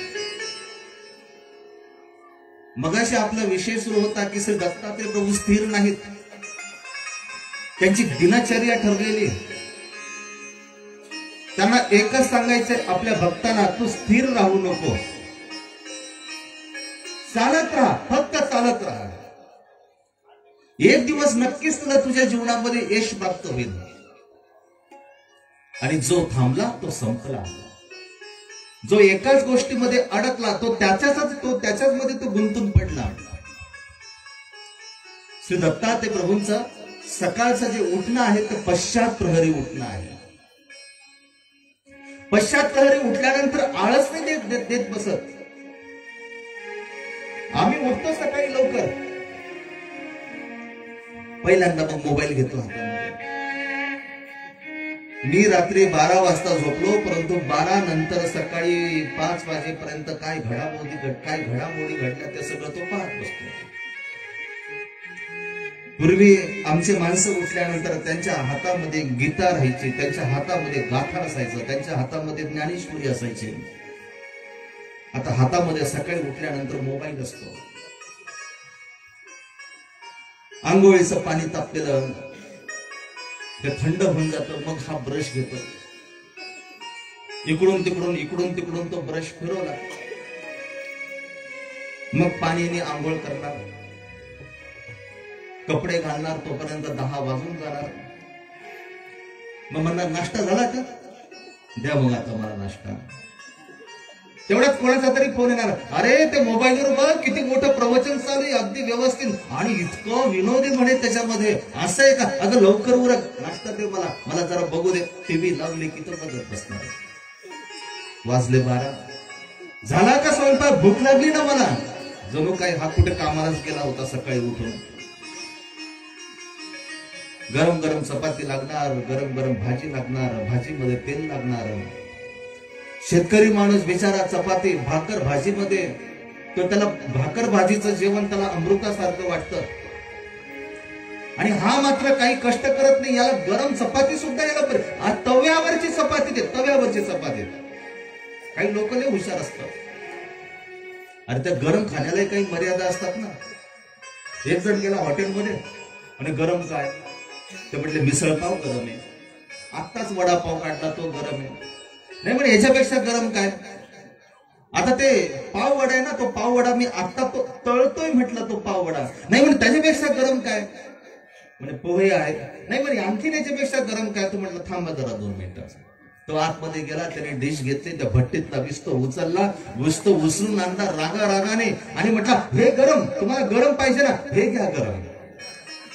माणूस एवढा संतुष्ट सकतम योगी होता, अजिबात चिडला नाही.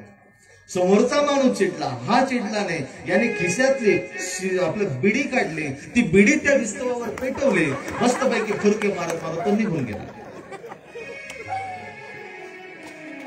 तो चिडला नाही.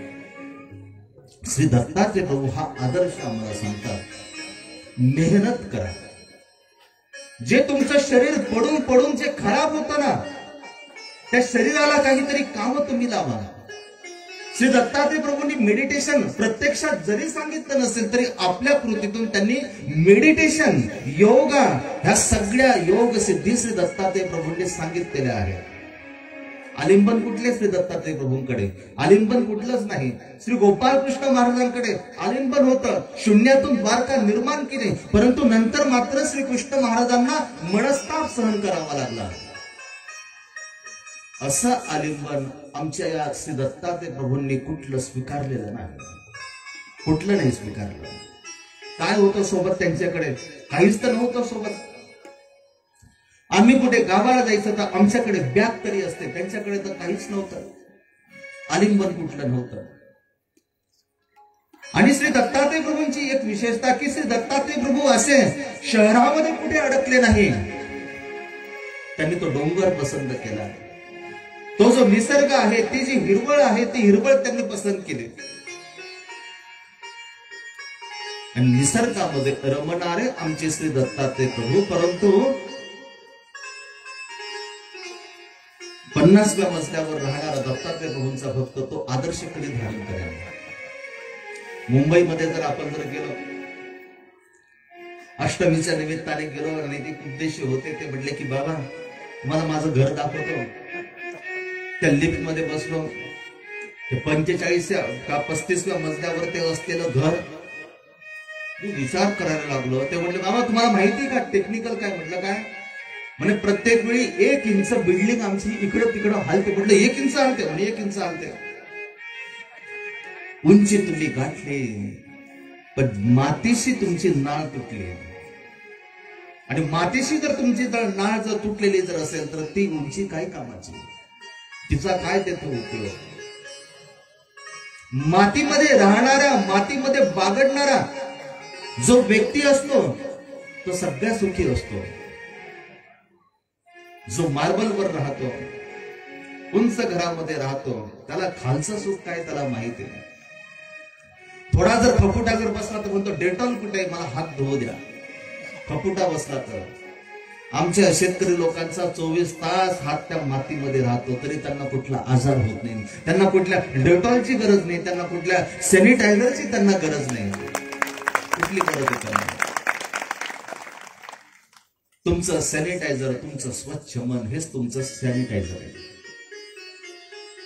कोरोना काळात सॅनिटायझर कोणाला लागत होतं? की ज्याच्या मनात भीती होती त्याला लागत होतं. ज्याचं स्वच्छ मन होतं त्याला सॅनिटायझरची गरजच नव्हती. श्री दत्तात्रय प्रभूंकडनं हा महत्वाचा आदर्श आम्हाला पाहायला मिळतो.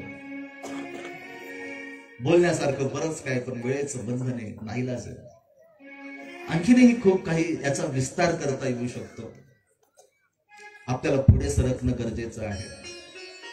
एकदा मोकळ्या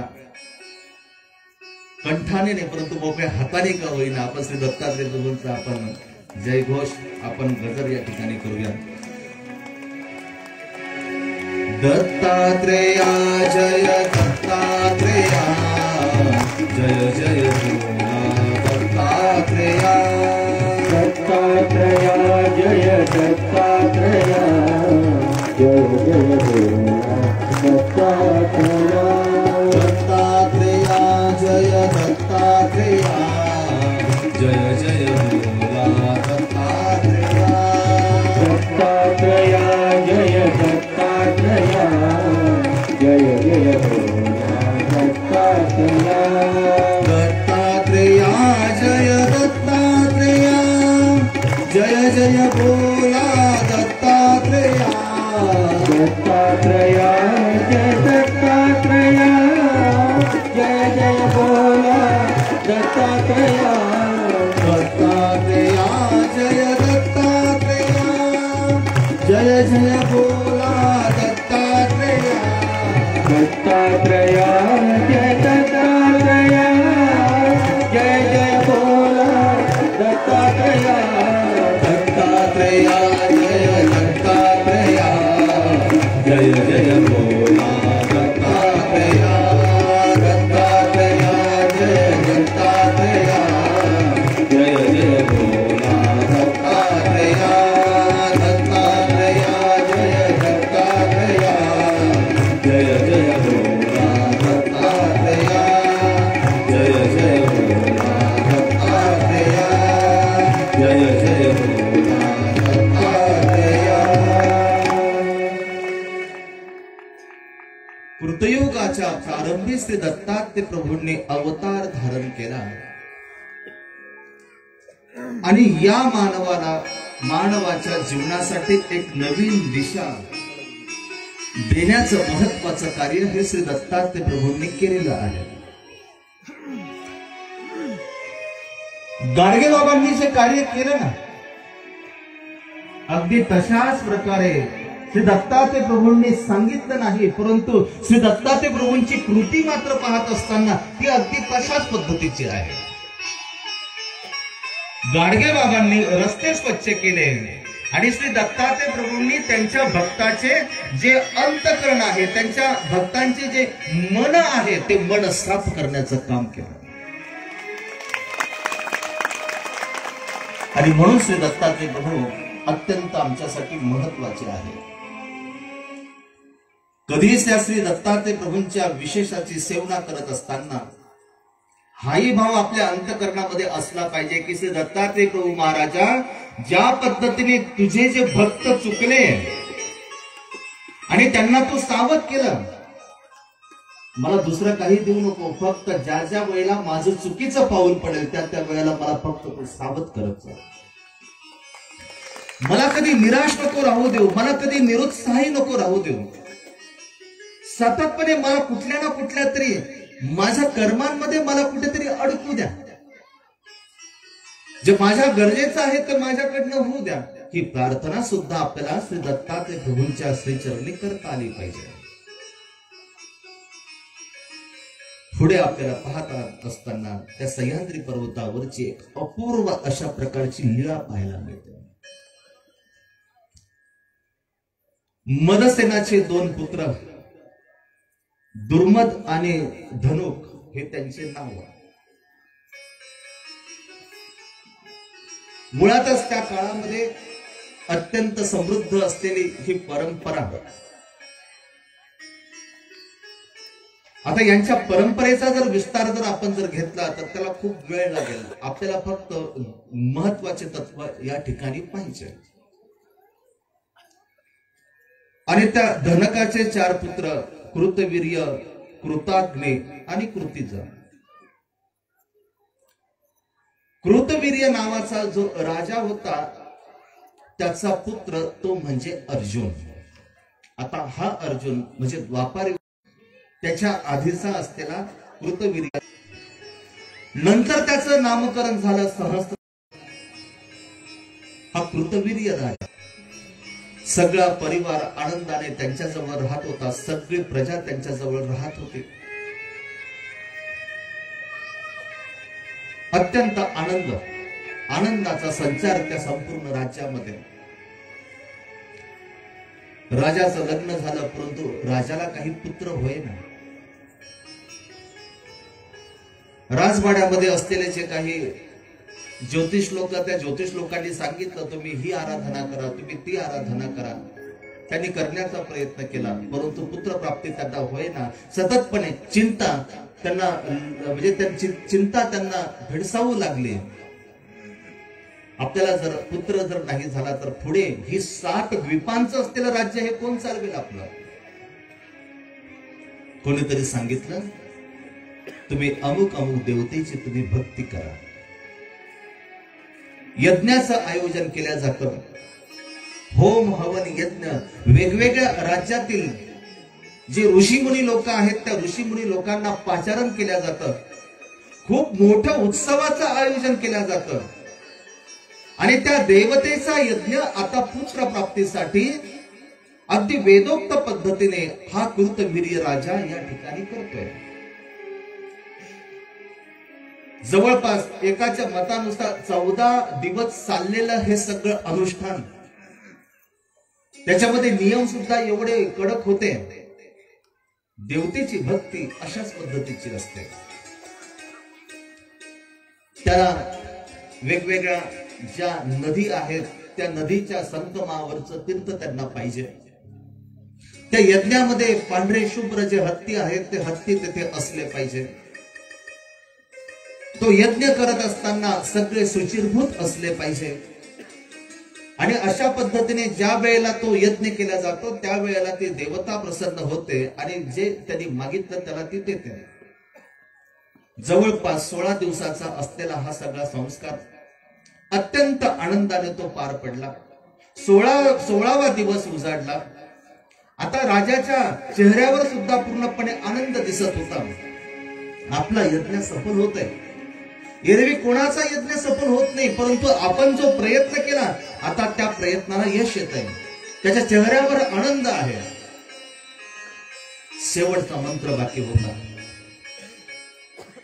जे पुरोहित लोक होते तर शेवटचा मंत्र म्हणत होते. म्हणाले राजे आता झाला यज्ञ तुमचा सफल झाला. फक्त शेवटचा मंत्र बाकी. बास तो झाला की तुमचा यज्ञ सफल झाला. देवता तुमच्यावर प्रसन्न झाले. त्यांनी शेवटचा मंत्र सुरू केला. अचानकपणे कृतवीर्य राजाला जांभई आली. बऱ्याच वेळापासून तो तिथे बसलेला होता. जांभई आल्यानंतर त्याला माहिती होतं की जांभई आली तरी आपल्याला ती द्यायची नाही. आलेली जांभई आपल्याला ती दाबायची. परंतु कळालंच नाही. जांभई आल्याबरोबर त्यांनी 2 हात घेतले आणि आपल्या तोंडासमोर त्यांनी धरले. आपला संस्कार आहे.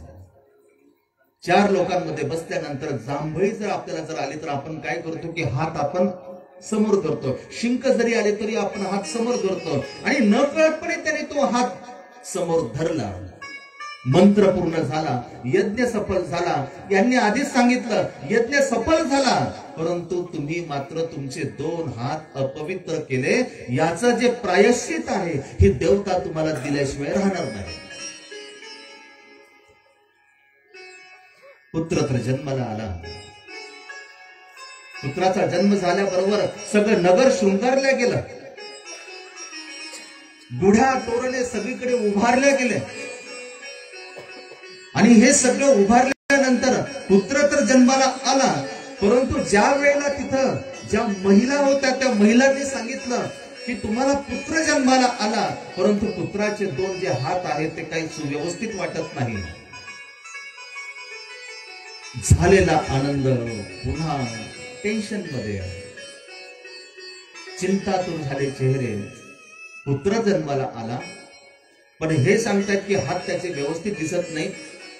थोडे दिवस जाऊ दिले आणि थोड्या दिवसानंतर लक्षात आलं की सर्वसामान्य माणसासारखे त्याचे हात नव्हते, त्याचे हात फिटे होते. फिटे हात. राजाला मोठा प्रश्न पडला की काय करायचं आता. कारण राजाचा पुत्र कसा असला पाहिजे, तो सर्व अवयवांनी तो युक्त असला पाहिजे. सर्व अवयवांनी जर तो युक्त जर असेल तरच तो राजा होऊ शकतो, त्याचा राज्याभिषेक होऊ शकतो. आणि सर्व अवयवांनी युक्त जर असेल तरच त्याचा बळी सुद्धा दिला जाऊ शकतो. एकदा एक राजा आणि एक प्रधान दोघं जंगलामध्ये चाललेले होते. प्रधान राजाला भगवद्गीतेचं निरूपण करत होता. राजाने त्याला विचारलं की काय सार आहे भगवद्गीतेचा मला सांग. तो म्हटला भगवद्गीतेचा एकच सार आहे, जो कुछ हुआ वह अच्छा हुआ, जो होगा वह भी अच्छा ही होगा. ते म्हटले मला नाही पटत. नाही म्हटले हाच भगवद्गीतेचा सिद्धांत आहे, जो कुछ हुआ वह अच्छा हुआ. सांगत असताना राजाला ठेस लागली. प्रधान म्हणतोय की जो कुछ हुआ वह अच्छा हुआ. तो म्हटला अरे तुझं तत्वज्ञान तुझ्या जवळ ठेव. बोलता बोलता घनदाट अशा जंगलामध्ये ते पोहोचले आणि पोहोचल्याबरोबर तिथं नेमकं काय झालं माहिती तुम्हाला. त्या दोघांना त्या जंगलामध्ये असलेले जे काही लोक होते त्या लोकांनी त्यांना बंदिस्त बनवलं आणि त्यांना बंद केलं. तरी सुद्धा प्रधान म्हणतो जो कुछ हुआ वह अच्छा हुआ. राजा म्हटला कुठे अच्छा झालं, बंद व्हावं लागलं. आता आपल्याला बळी दिला जाणार आणि बळी आता आपल्याला बळी देण्यासाठी त्यांनी आपल्याला बंदिस्त बनवलं. उद्या आपण दिसत नाही. तो म्हटला राजे कशाला काळजी करतात, जो कुछ हुआ वह अच्छा हुआ. काय काळजी करू नका. सकाळचा दिवस उजडला. त्या राजाला बाहेर काढलं. राजाला आंघोळ घातली. राजाला आंघोळ घालत असताना लक्षात आलं त्यांच्या की राजाच्या पायाला ठेस लागली आणि त्या जखमेतून रक्त वाहतंय. म्हटले की नाही हा बळी देण्याच्या कामाचा नाही, याला सोडून द्या. हा काय त्या बळी देण्याच्या कामाचा नाही. प्रधान म्हटलं मी बोललो होतो ना जो कुछ हुआ वह अच्छा हुआ. गीतेचा सार आहे तो कधी बदलणार नाही. कितीही दिवस गेले तरी भगवद्गीता ती बदलणार नाही. जे अंतिम सत्य ते अंतिम सत्य ते राहणार. इकडे मात्र चिंतातूर झालेला आहे कृतवीर्य राजा की देवतेने मला फळ दिलं, परंतु देत असताना थिटे हाताचा पुत्र दिला की ज्याचा राज्याभिषेक मी करू शकत नाही. अनेक वैद्य अनेक मांत्रिक लोक यांच्याकडे गेले, त्यांच्याकडे गेले. सगळ्यांनी प्रयत्न करून बघितला, काही तेथे फरक पडायला तयार नाही. काय करावं त्यांना काही तेथे कळेनासं झालं. आणि मग शेवटी कोणीतरी एकाने सांगितलं की सह्याद्री पर्वतावर जा, त्या श्री दत्तात्रय प्रभूंना तू शरण जा आणि त्या श्री दत्तात्रय प्रभूंना शरण जर गेला तरच तू या सगळ्या व्याधीपासून तू मुक्त होशील. आता थोडस मी जरा धावपळ करत तुम्हाला सांगतो, फक्त तुम्ही आता समजून घ्या कारण वेळ आपल्याकडे कमी आहे. पहिल्यांदाच त्यांनी सह्याद्री पर्वत नाव ऐकलं. निघाला आता त्या सह्याद्री पर्वताकडे तो जाण्यासाठी निघाला. अत्यंत रमणीय असलेलं ते सह्याद्री पर्वत, श्री दत्तात्रय प्रभूंच्या काही संदर्भातले जे चरित्र आहे ते चरित्र त्यांना कोणीतरी सांगितलेले होते. कसे असेल ते श्री दत्तात्रय प्रभूंची श्रीमूर्त, आणि श्री दत्तात्रय प्रभू खरोखरच मला शरणागतीमध्ये मला घेतील का, चिंता सुद्धा वाटत होते. आणि त्या सह्याद्री पर्वतावर त्या माहूरला तो जाऊन पोहोचला. मेरुवाळा तटाच्या बाजूला गेला. तिथे ध्यान साधना त्यांनी करायला सुरुवात केली. अखंडपणे श्री दत्तात्रय प्रभूंची ध्यान साधना केली. आणि श्री दत्तात्रय प्रभूंना तो आता विनंती करतो की हे श्री दत्तात्रय प्रभू महाराजा, करुणा करा माझ्यावर तुम्ही प्रसन्न व्हा. हे स्वामी श्री दत्त प्रभू, करुणेचा सागर तू, कधी करुणा करशील रे, किती वाट तुझी पाहू. हे स्वामी श्री दत्त प्रभू, करुणेचा सागर तू, किती वाट तुझी पाहू, किती वाट तुझी पाहू. हे स्वामी श्री दत्त प्रभू.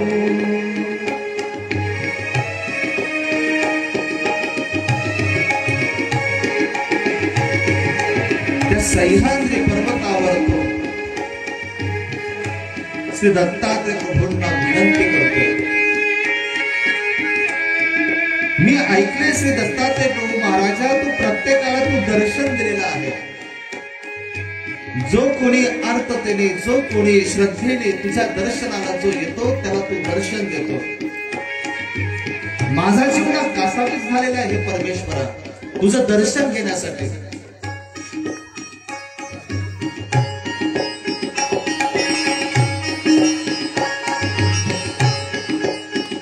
मछा परी मन माझे, तव दर्शनी तळमळते. मछा परी मन माझे, दर्शनी तळमळते. जणू चातक हे डोळे, विरहाग्नी जळजळते. जणू चातक हे डोळे, विरहाग्नी जळजळते. विरहाग्नी जळजळते. कधी येशील परमेशा, नको अंत असा पाहू. कधी येशील परमेशा, नको अंत असा पाहू. कधी करुणा करशील रे, किती वाट तुझी पाहू. हे स्वामी श्री दत्त प्रभू.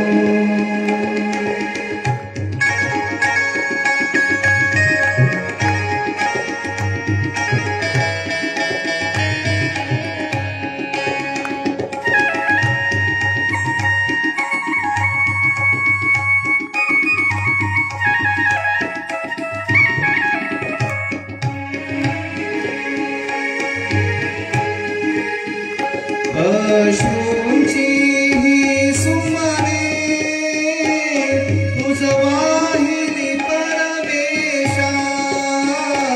अश्रूची ही सुमने, तुझ वाहिनी परमेशा. सुधाकर दास तुझा, तुझ्या चरणी शरण आला. सुधाकर दास तुझा, तुझ्या शरणी शरण आला. तुझ्या चरणी शरण आला.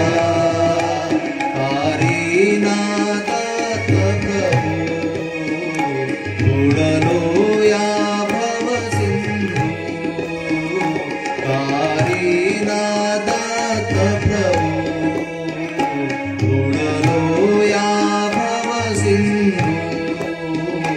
कधी करुणा करशील रे किती वाट तुझी पाहू हे स्वामी श्री दत्त प्रभू करुणेचा सागर तू कधी करुणा करशील रे किती वाट तुझी पाहू किती करुणा करशील रे किती वाट तुझी पाहू किती वाट तुझी पाहू किती वाट तुझी पाहू.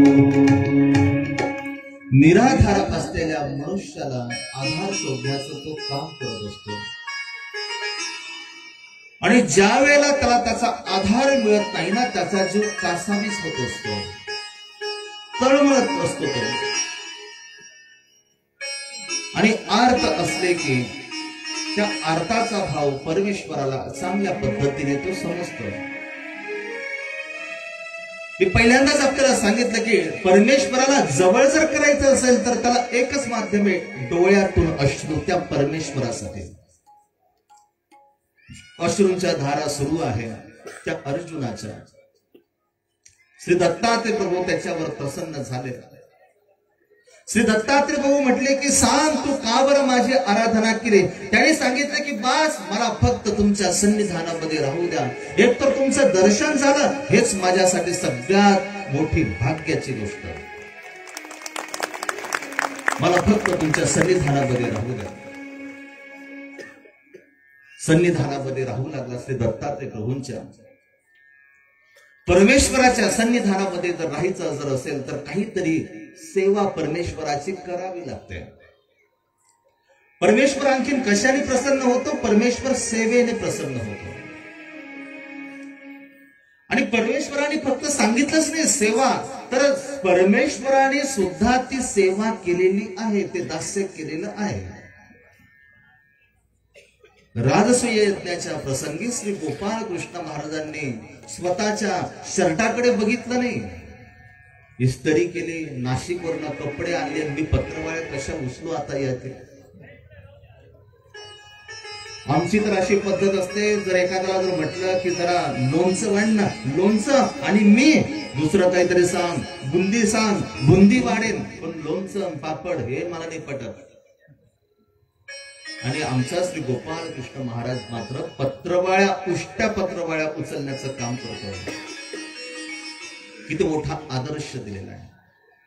मी असं म्हणत नाही तुम्ही बाहेरच्या पंक्तीतल्या पत्रवाळ्या उचला. मी फक्त एकच म्हणतो आठवड्यातून एक दिवस तुम्ही जेवलेला ताट स्वतःच्या हाताने उचला ना. काय बिघडलं. श्री गोपाळ कृष्ण महाराजांचा आदर्श तेवढ्या पुरता का होईना तुम्ही घ्या. असं एखादा दिवस रविवारचा ठरवा का म्हणून वाट बघाय दिसत नाही का केव्हाचं जेवण झालं आपण उचला. काय बिघडलं. सेवा परमो धर्म. आमचे सर्वज्ञ श्री चक्रधर स्वामी म्हणतात की स्वयं दास्य तपस्वी नाम. खरा तपस्वी तोच जो स्वतःची सेवा स्वतःचं काम तो स्वतः करतो. काय हरकत आहे. लक्षात घ्या घरामध्ये आनंद जर निर्माण जर करायचा जर असेल ना तर आनंद निर्माण करण्यासाठी घरात दोन प्रमुख घटक असतात आणि ते दोघं घरातले कुटुंब प्रमुख जर एकमेकाला जर समजून जर घेत असतील तर तो खऱ्या अर्थाने तुमचा संसार आहे. एक म्हणत असेल कर्ज काढू नका तुला काय कळतं आहे माझ्याकडे मी काढेन मला शिकवायचं काम नाही असं म्हणून संसार कुठला होत नसतो. श्री दत्तात्रय प्रभू प्रसन्न झाले. श्री दत्तात्रय प्रभूंची सेवा आता मला काहीतरी करायची आणि त्यांनी आता श्री दत्तात्रय प्रभूंची सेवा निवडली. त्या सह्याद्री पर्वतावर जे सर्व तीर्थ आहे आपण वर डोंगरावर गेल्यानंतर इकडे जे आता नवीन रेणुकेचं जे काही आपल्याला पाहायला मिळतं त्याच्या थोडस पुढे गेल्यानंतर डावीकडे त्या पर्वतावर एक सर्व तीर्थ आहे. आजही ते आहे तेथे.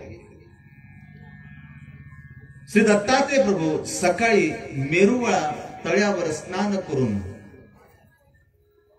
तो जो काही शिला खडक आहे सर्व तीर्थाच्या जवळचा, त्याच्या त्या शिळा तळावर तेथे श्री दत्तात्रय प्रभू बसायचे. आणि श्री दत्तात्रय प्रभू तेथे, श्री दत्तात्रय प्रभूंचा कसा की अगदी मोकळा केश सांभार,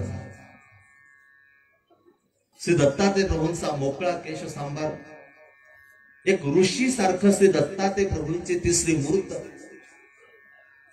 आणि ओले असलेले केस त्या सूर्याच्या कोवळ किरणांनी ते सुकवल्या जायचे.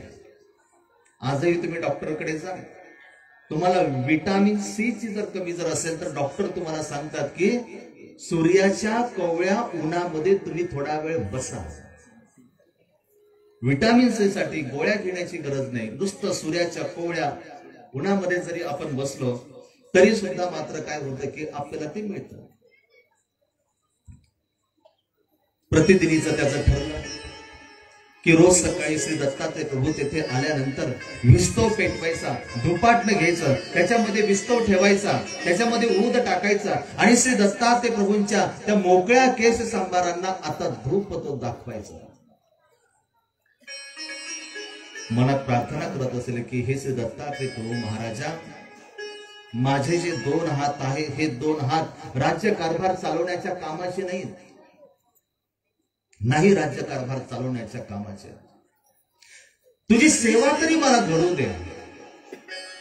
हात दुसऱ्या कुठल्या कामात येत नसेल तर निदान तुझ्या सेवेसाठी तरी हे माझे हात उपयोगी पडू दे देवा. कधी कधी मला तो अर्जुन खूप भाग्यवान वाटतो की त्याचे हात फिटे होते आणि म्हणून त्याच्याकडनं सुरुवातीला तरी कुठला अधर्म त्याच्याकडनं घडला नाही. आज आमचे हात समर्थ असतात, पण आमचे समर्थ असलेले हात जर समजा या हातांना, हे हात जर बरबटलेले जर असतील तर ते हात असून काय उपयोग. आपण म्हणतो ना, मला माहिती आहे तुझा हात आहे त्याच्यामध्ये, ते जे झालं ना त्याच्यामध्ये तुझा हात आहे, मला माहिती आहे. असे बरबटलेले चांगले हात असून तरी आपल्या काही कामाचे ते. एका दिवशी सकाळी सकाळी त्यांनी विस्तव पेटवला, विस्तव त्या धुपाटण्यामध्ये ठेवला, धूप दाखवला श्री दत्तात्रय प्रभूंना. आता उद्या सकाळी मला पुन्हा धूप दाखवायचं म्हणून ते धुपाटणं त्यांनी बाजूला तेथे ठेवलं. श्री दत्तात्रय प्रभू तेथे निघून गेले आणि दुसऱ्या दिवशी जेव्हा श्री दत्तात्रय प्रभू तेथे आले, विस्तव पेटवला, धूप त्यांनी शोधला, पण धुपाटणं मात्र त्याला तिथे सापडायला तयार नाही. आठवण करतोय की मी धुपाटणं ठेवलं कुठे. तुम्हाला धुपाटणं कळतं ना, धुपाटणं म्हणजे नक्की काय. मी धुपाटणं कुठे ठेवलंय त्याला काही कळेनासं झालं. कुठे ठेवलं मी धुपाटणं, कुठे ठेवलं, आठवण्याचा प्रयत्न करतो पण त्याला आठवल्या जात नाही. श्री दत्तात्रय प्रभूंची वेळ तर ठरलेली आहे. इतक्या दिवसापासून आपण श्री दत्तात्रय प्रभूंना धूप दाखवतो आणि श्री दत्तात्रय प्रभू इथून जर उठून जर निघून जर गेले तर श्री दत्तात्रय प्रभूंच्या सेवेमध्ये आज माझा खंड पडेल.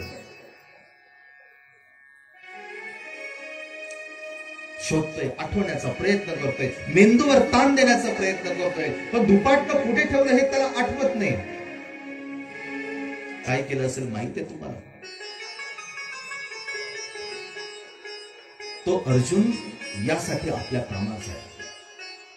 हा आदर्श आपल्याला त्यांच्यापासून घेण्यासारखा आहे. माझा एका ठिकाणी कार्यक्रम होता. म्हटले बाबा आरतीची वेळ झाली, आम्ही रोज देवाला धूप दाखवतो आणि तुमच्या हाताने तुम्ही आज धूप दाखवा. म्हटलं काही हरकत नाही. त्यांनी विस्तव पेटवला, त्याने धूप आणलं, त्यालाही धुपाटणं सापडायला तयार नाही.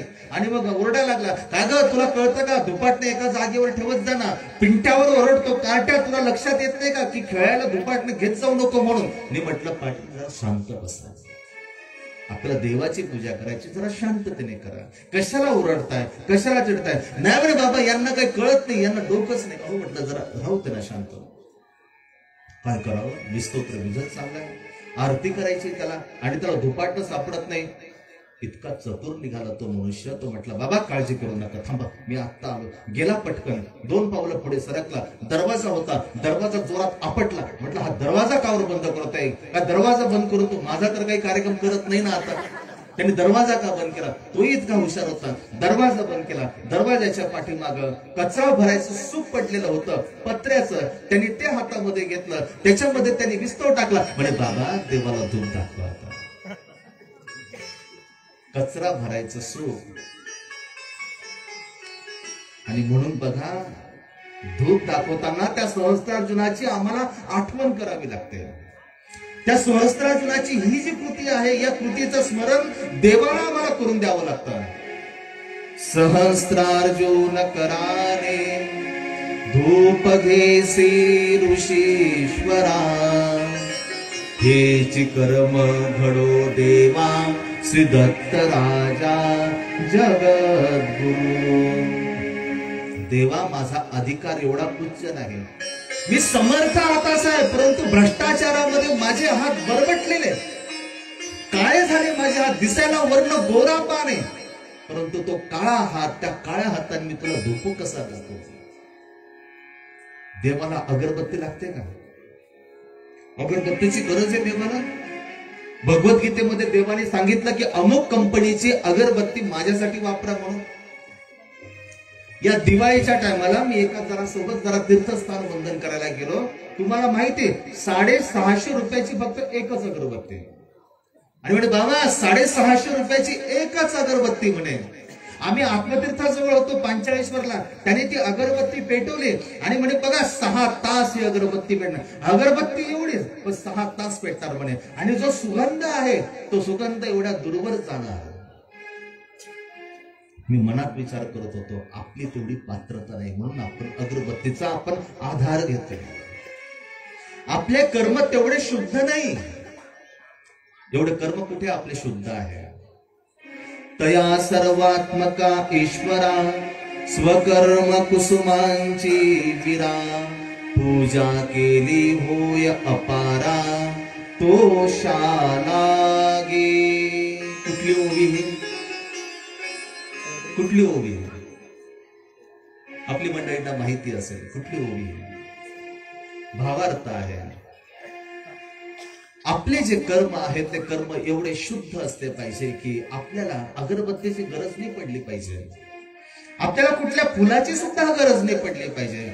अहो आमचा साधक जेव्हा एकांकी राहतो ना, तो ढोऱ्या डोंगरामध्ये जेव्हा तो राहतो ना, परमेश्वरासाठी तो सर्वस्व समर्पित करतो ना, त्याच्याजवळ कुठे रोजचं फुल आहे, रोजचा हार कुठे त्याच्याजवळ, रोजची अगरबत्ती कुठे त्याच्याजवळ, फुलवात कुठे त्याच्याजवळ, काहीच नाही त्याच्याजवळ. पण त्याचे कर्म शुद्ध आहे आणि कर्मानेच तो काय करतो की परमेश्वराची पूजा करतोय.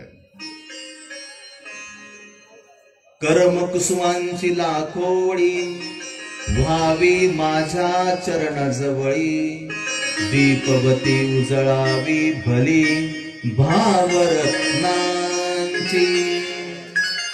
कर्म कुसुम, आपले जे कर्म आहेत ते कर्म फुलासारखे असणं गरजेचं आहे.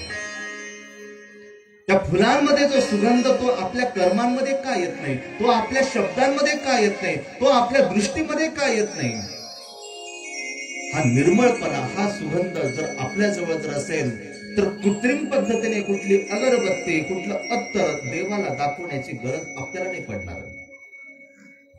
आणि हा पठ्ठ्या मात्र कचरा भरायच्या सुपामध्ये विस्तव टाकून मला म्हणतो की बाबा तुम्ही धूप दाखवा. त्याचा धूप तो 5,000 रुपये जरी किलो असेल पण त्या धुपामध्ये कुठला सुगंध येणार? आता सहस्त्रार्जुन खूप परवडला. अर्जुन विचार करतोय की आता श्री दत्तात्रय प्रभू उठणार, काय करावं त्याला काय कळेना. आपल्या थिट्या हातालाच त्यांनी काय केलं की धुपाट त्यांनी तयार केलं. विस्तव घेतला, आपल्या थिट्या हातावर ठेवला, मनामध्ये म्हणत असले की देवा असे हे हात काय कामाचे, तुझ्या सेवेसाठी जर उपयोगी जर जात जर असेल तर चांगली गोष्ट आहे ना देवा, तुझ्या सेवेसाठी उपयोगी जाऊ दे. त्या हातावर विस्तव ठेवला आणि श्री दत्तात्रय प्रभूंना आता पाठीमागून ते आता धूप दाखवायला त्यांनी सुरुवात केलेली आहे. कशी भक्ती असते बघा भक्ताची. आपण जर असतो म्हटलं असतं काय कटकट लागली, रोज धूप दाखवा, धुपाटणं सापडत नाही, देवा सेवा बदलून दे, मला सोपी सेवा दे, काहीतरी सांगलं.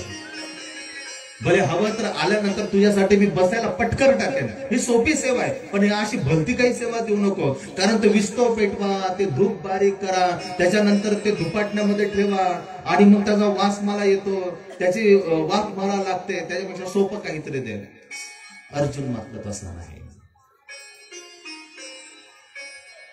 श्री दत्तात्रय प्रभूंना सुगंध येत आहे आणि त्या सुगंधासोबत आता कर्पटवास आता यायला सुरुवात झाली. श्री दत्तात्रय प्रभूंनी पाठीमागं बघितलं, त्याचा हात जळत होता, रक्त जळत होतं आणि त्यातून तो करपलेला वास आता त्या सुगंधामध्ये मिक्स झालेला होता. श्री दत्तात्रय प्रभूंनी बघितलं आणि श्री दत्तात्रय प्रभू म्हणतात की अरे सांडी सांडी टाकून दे. डोळ्यामध्ये अश्रू आहे. म्हणत असेल की देवा, हा तुझ्या सेवेसाठी तरी उपयोगी जाऊ दे. देवाने सगळं काही आपल्याला फुकट दिलेलं आहे, सगळं काही फुकट दिलेलं आहे. ज्या वेळेला तुमचा एखादा अवयव जेव्हा निकामी होतो तेव्हा तुम्हाला तुमच्या अवयवाचं मूल्य कळतं. देवाने कुठले पैसे घेतले तुमच्याकडनं याच्यासाठी? देवाने काही कुठला टॅक्स भरायला सांगितला का तुम्हाला की एवढा टॅक्स भरत जा दर वर्षाला, हे सगळं मी तुला माझ्याकडनं दिलंय? पण देवाने जे दिलेलं आहे त्याचं मूल्य आपल्याला कळत नाही. आणि आजचा जो मनुष्य आहे हे देवाने दिलेला अमूल्य अशा प्रकारचा देह की विज्ञानाने एवढी प्रगती केली पण अशा प्रकारचा देह तो निर्माण नाही करू शकला. तुम्ही कृत्रिम पाठ बसवता तुमच्या शरीरामध्ये, पाय तुटल्यानंतर, हात तुटल्यानंतर त्याच्यामध्ये कुठे संवेदना असते? एका ठिकाणी मी असं ऐकलं की एका जणाचा ऍक्सिडेंट झाला, त्याचं नाक तुटलं. डॉक्टर एवढे हुशार होते, डॉक्टरांनी हुबेहूब दुसरं नाक अगदी त्याच आकाराचं त्याला बसवून दिलं. ओळखू येत नव्हतं त्याचा ऍक्सिडेंट झालाय का त्याचं नाक तुटलेलं आहे. आणि मग तो 4 चौघामध्ये जायचा आणि तो म्हणायचा, बघितलं माझं नाक तुटलं ऍक्सिडेंट मध्ये, पण डॉक्टर किती हुशार आहे, हुबेहूब नाक तिथे बसवलं. पण हे सांगत असताना त्याच्या नाकावर बसलेली त्याला मात्र कळत नव्हतं, माशी बसलेली नाकावर. तो म्हटलं, अरे पहिले नाकावरची माशी हाकल, नाकावर माशी, मग तो झटकतोय. संवेदना नष्ट झाल्या ना. कृत्रिम पार्ट मिळाला पण संवेदना आपण निर्माण नाही करू शकलो त्या पार्ट मध्ये. आणि परमेश्वराने दिलेला हा अनमोल देह आपण मात्र नष्ट करून टाकतोय, नष्ट करतोय. सहस्त्र अर्जुनाला त्याचं मोल कळालं. श्री दत्तात्रय प्रभू म्हटले की बा, तुझ्यावर मी प्रसन्न झालो, सांग तुला काय पाहिजे ते. तो म्हटला, दयाघना तुम्हाला तर माहिती काय मला पाहिजे. मी वाचेने सांगण्यापेक्षा तुम्ही सर्वज्ञ आहात, तुम्हाला माहिती की मला काय पाहिजे. श्री दत्तात्रय प्रभू म्हटले की तथास्तु. तुला 2 हात नाही पण याच 2 हातामध्ये तुला आतापासून 1000 हातांचं तुला काय मिळेल, ताकद तुला मिळेल, 1000 तुला बाहुबळ तुला मिळतील. तू यशवंत होशील, तू कीर्तिवंत होशील. या भारतभूवरचे जेवढेही राजे लोक आहेत हे सगळे राजे लोक तुझ्या आश्रयाने राहतील. तुला कोणी पराजित करू शकणार नाही. मागायला आलेला होता फक्त 2 हात. देवाने इतकं त्याला भरभरून त्याला दिलं की त्याने कधी अपेक्षा सुद्धा धरलेली नव्हती.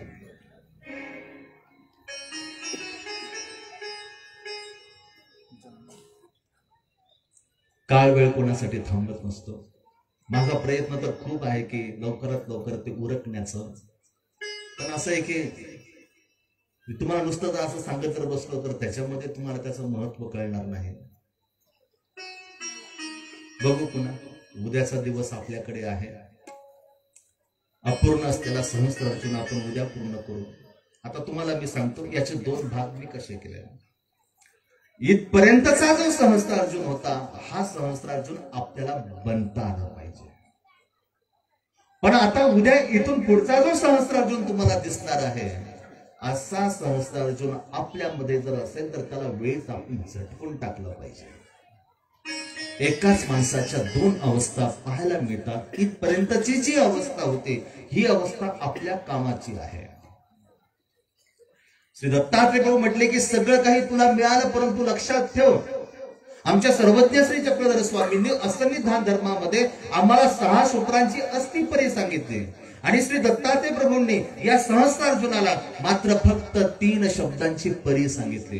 हे सगळं तुला मिळालं, पण लक्षात ठेव, तुला 3 गोष्टी तुला महत्वाच्या पाळायच्या आहेत. हात जोडले म्हटले की कोणत्या? गोहत्या, ब्रह्महत्या आणि स्त्री हत्या तुझ्याकडून घडता कामा नये.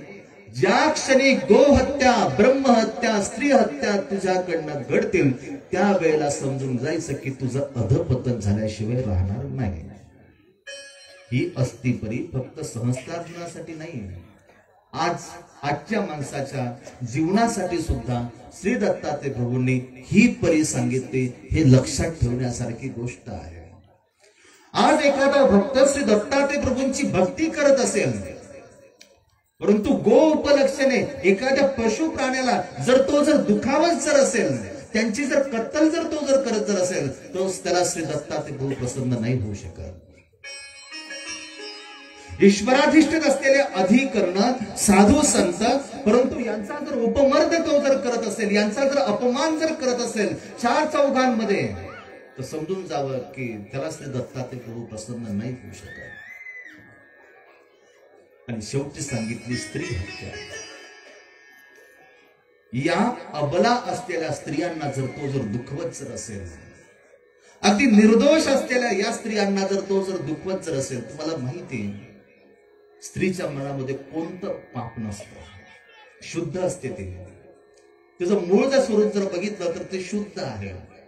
मोहापोटी, द्वेषापोटी, मत्सरापोटी तिचं स्वरूप बदलतं, परंतु मूळ स्वरूप मात्र तिचं कसं आहे की शुद्ध आहे. आणि अशा अबला असलेल्या स्त्रियांना जर समजा त्रास देत असेल, त्यांना जर मारत जर असेल, त्यांचा जर छळ जर करत जर असेल, तर मग मात्र श्री दत्तात्रय प्रभू तुला प्रसन्न होऊ नाही शकत. आताच्या विवेचनामध्ये इथपर्यंत आपण पाहूया. इथपर्यंतचा सहस्त्रार्जुन आपल्या कामाचा आहे. आपल्याला जर बनायचा जर असेल तर इथपर्यंतचा जो अर्जुन आहे तेवढा आपण बनण्याचा नक्कीच प्रयत्न केला पाहिजे. आणि उद्याच्या सत्रामध्ये या सहस्त्रार्जुनाचा जो पुढचा भाग आपल्याला पाहायला मिळेल. आणि असा जर सहस्त्रार्जुन जर आपल्यामध्ये जर लपलेला जर असेल तर वेळीच आपण त्याला आपल्या जागेवरनं काढून टाकलं पाहिजे. आपल्याकडे काही प्रतिष्ठित अभ्यागत या ठिकाणी अतिथी आलेले आहेत. त्यांचा या ठिकाणी आयोजकांच्या वतीने सन्मान होणार आहे. उद्याच्या काही सूचना आहेत ते तुम्हाला मिळतील, परंतु वैयक्तिक मी सूचना तुम्हाला देतो. तुम्हाला जर उद्या सहस्त्रार्जुन आणि मदरसा जर पूर्ण जर ऐकायची जर असेल तर उद्याचं सत्र 6 वाजता सुरू होईल आणि 6 ते 9 वाजेपर्यंत सत्र चालेल. मला तुम्हाला देण्याची खूप इच्छा आहे, परंतु नेमकं असं आहे कारण की आतापर्यंत एवढ्या श्री दत्त कथा केल्या. आमचे योगेश भाऊ सुद्धा नेहमी म्हणतात की एवढ्या कथा केल्या, परंतु एवढा सुंदर श्रोता वर्ग आम्हाला कुठेच नाही सापडला आजपर्यंत. आम्ही विनोद सांगत नाही, आम्ही हसवत नाही, आम्ही बोलत असताना सगळं काही चिंतनपर बोलतोय, पण एक सुद्धा माऊली आळस देत नाही, एक सुद्धा माऊली भोजनाकडे तिकडे पाहत नाही, घड्याळाकडे पाहत नाही. खऱ्या अर्थाने तुम्ही भाग्यवान आहात. म्हणूनच ही श्री दत्त कथा फलदायी या ठिकाणी होत असताना ती आपल्याला पाहायला लागते.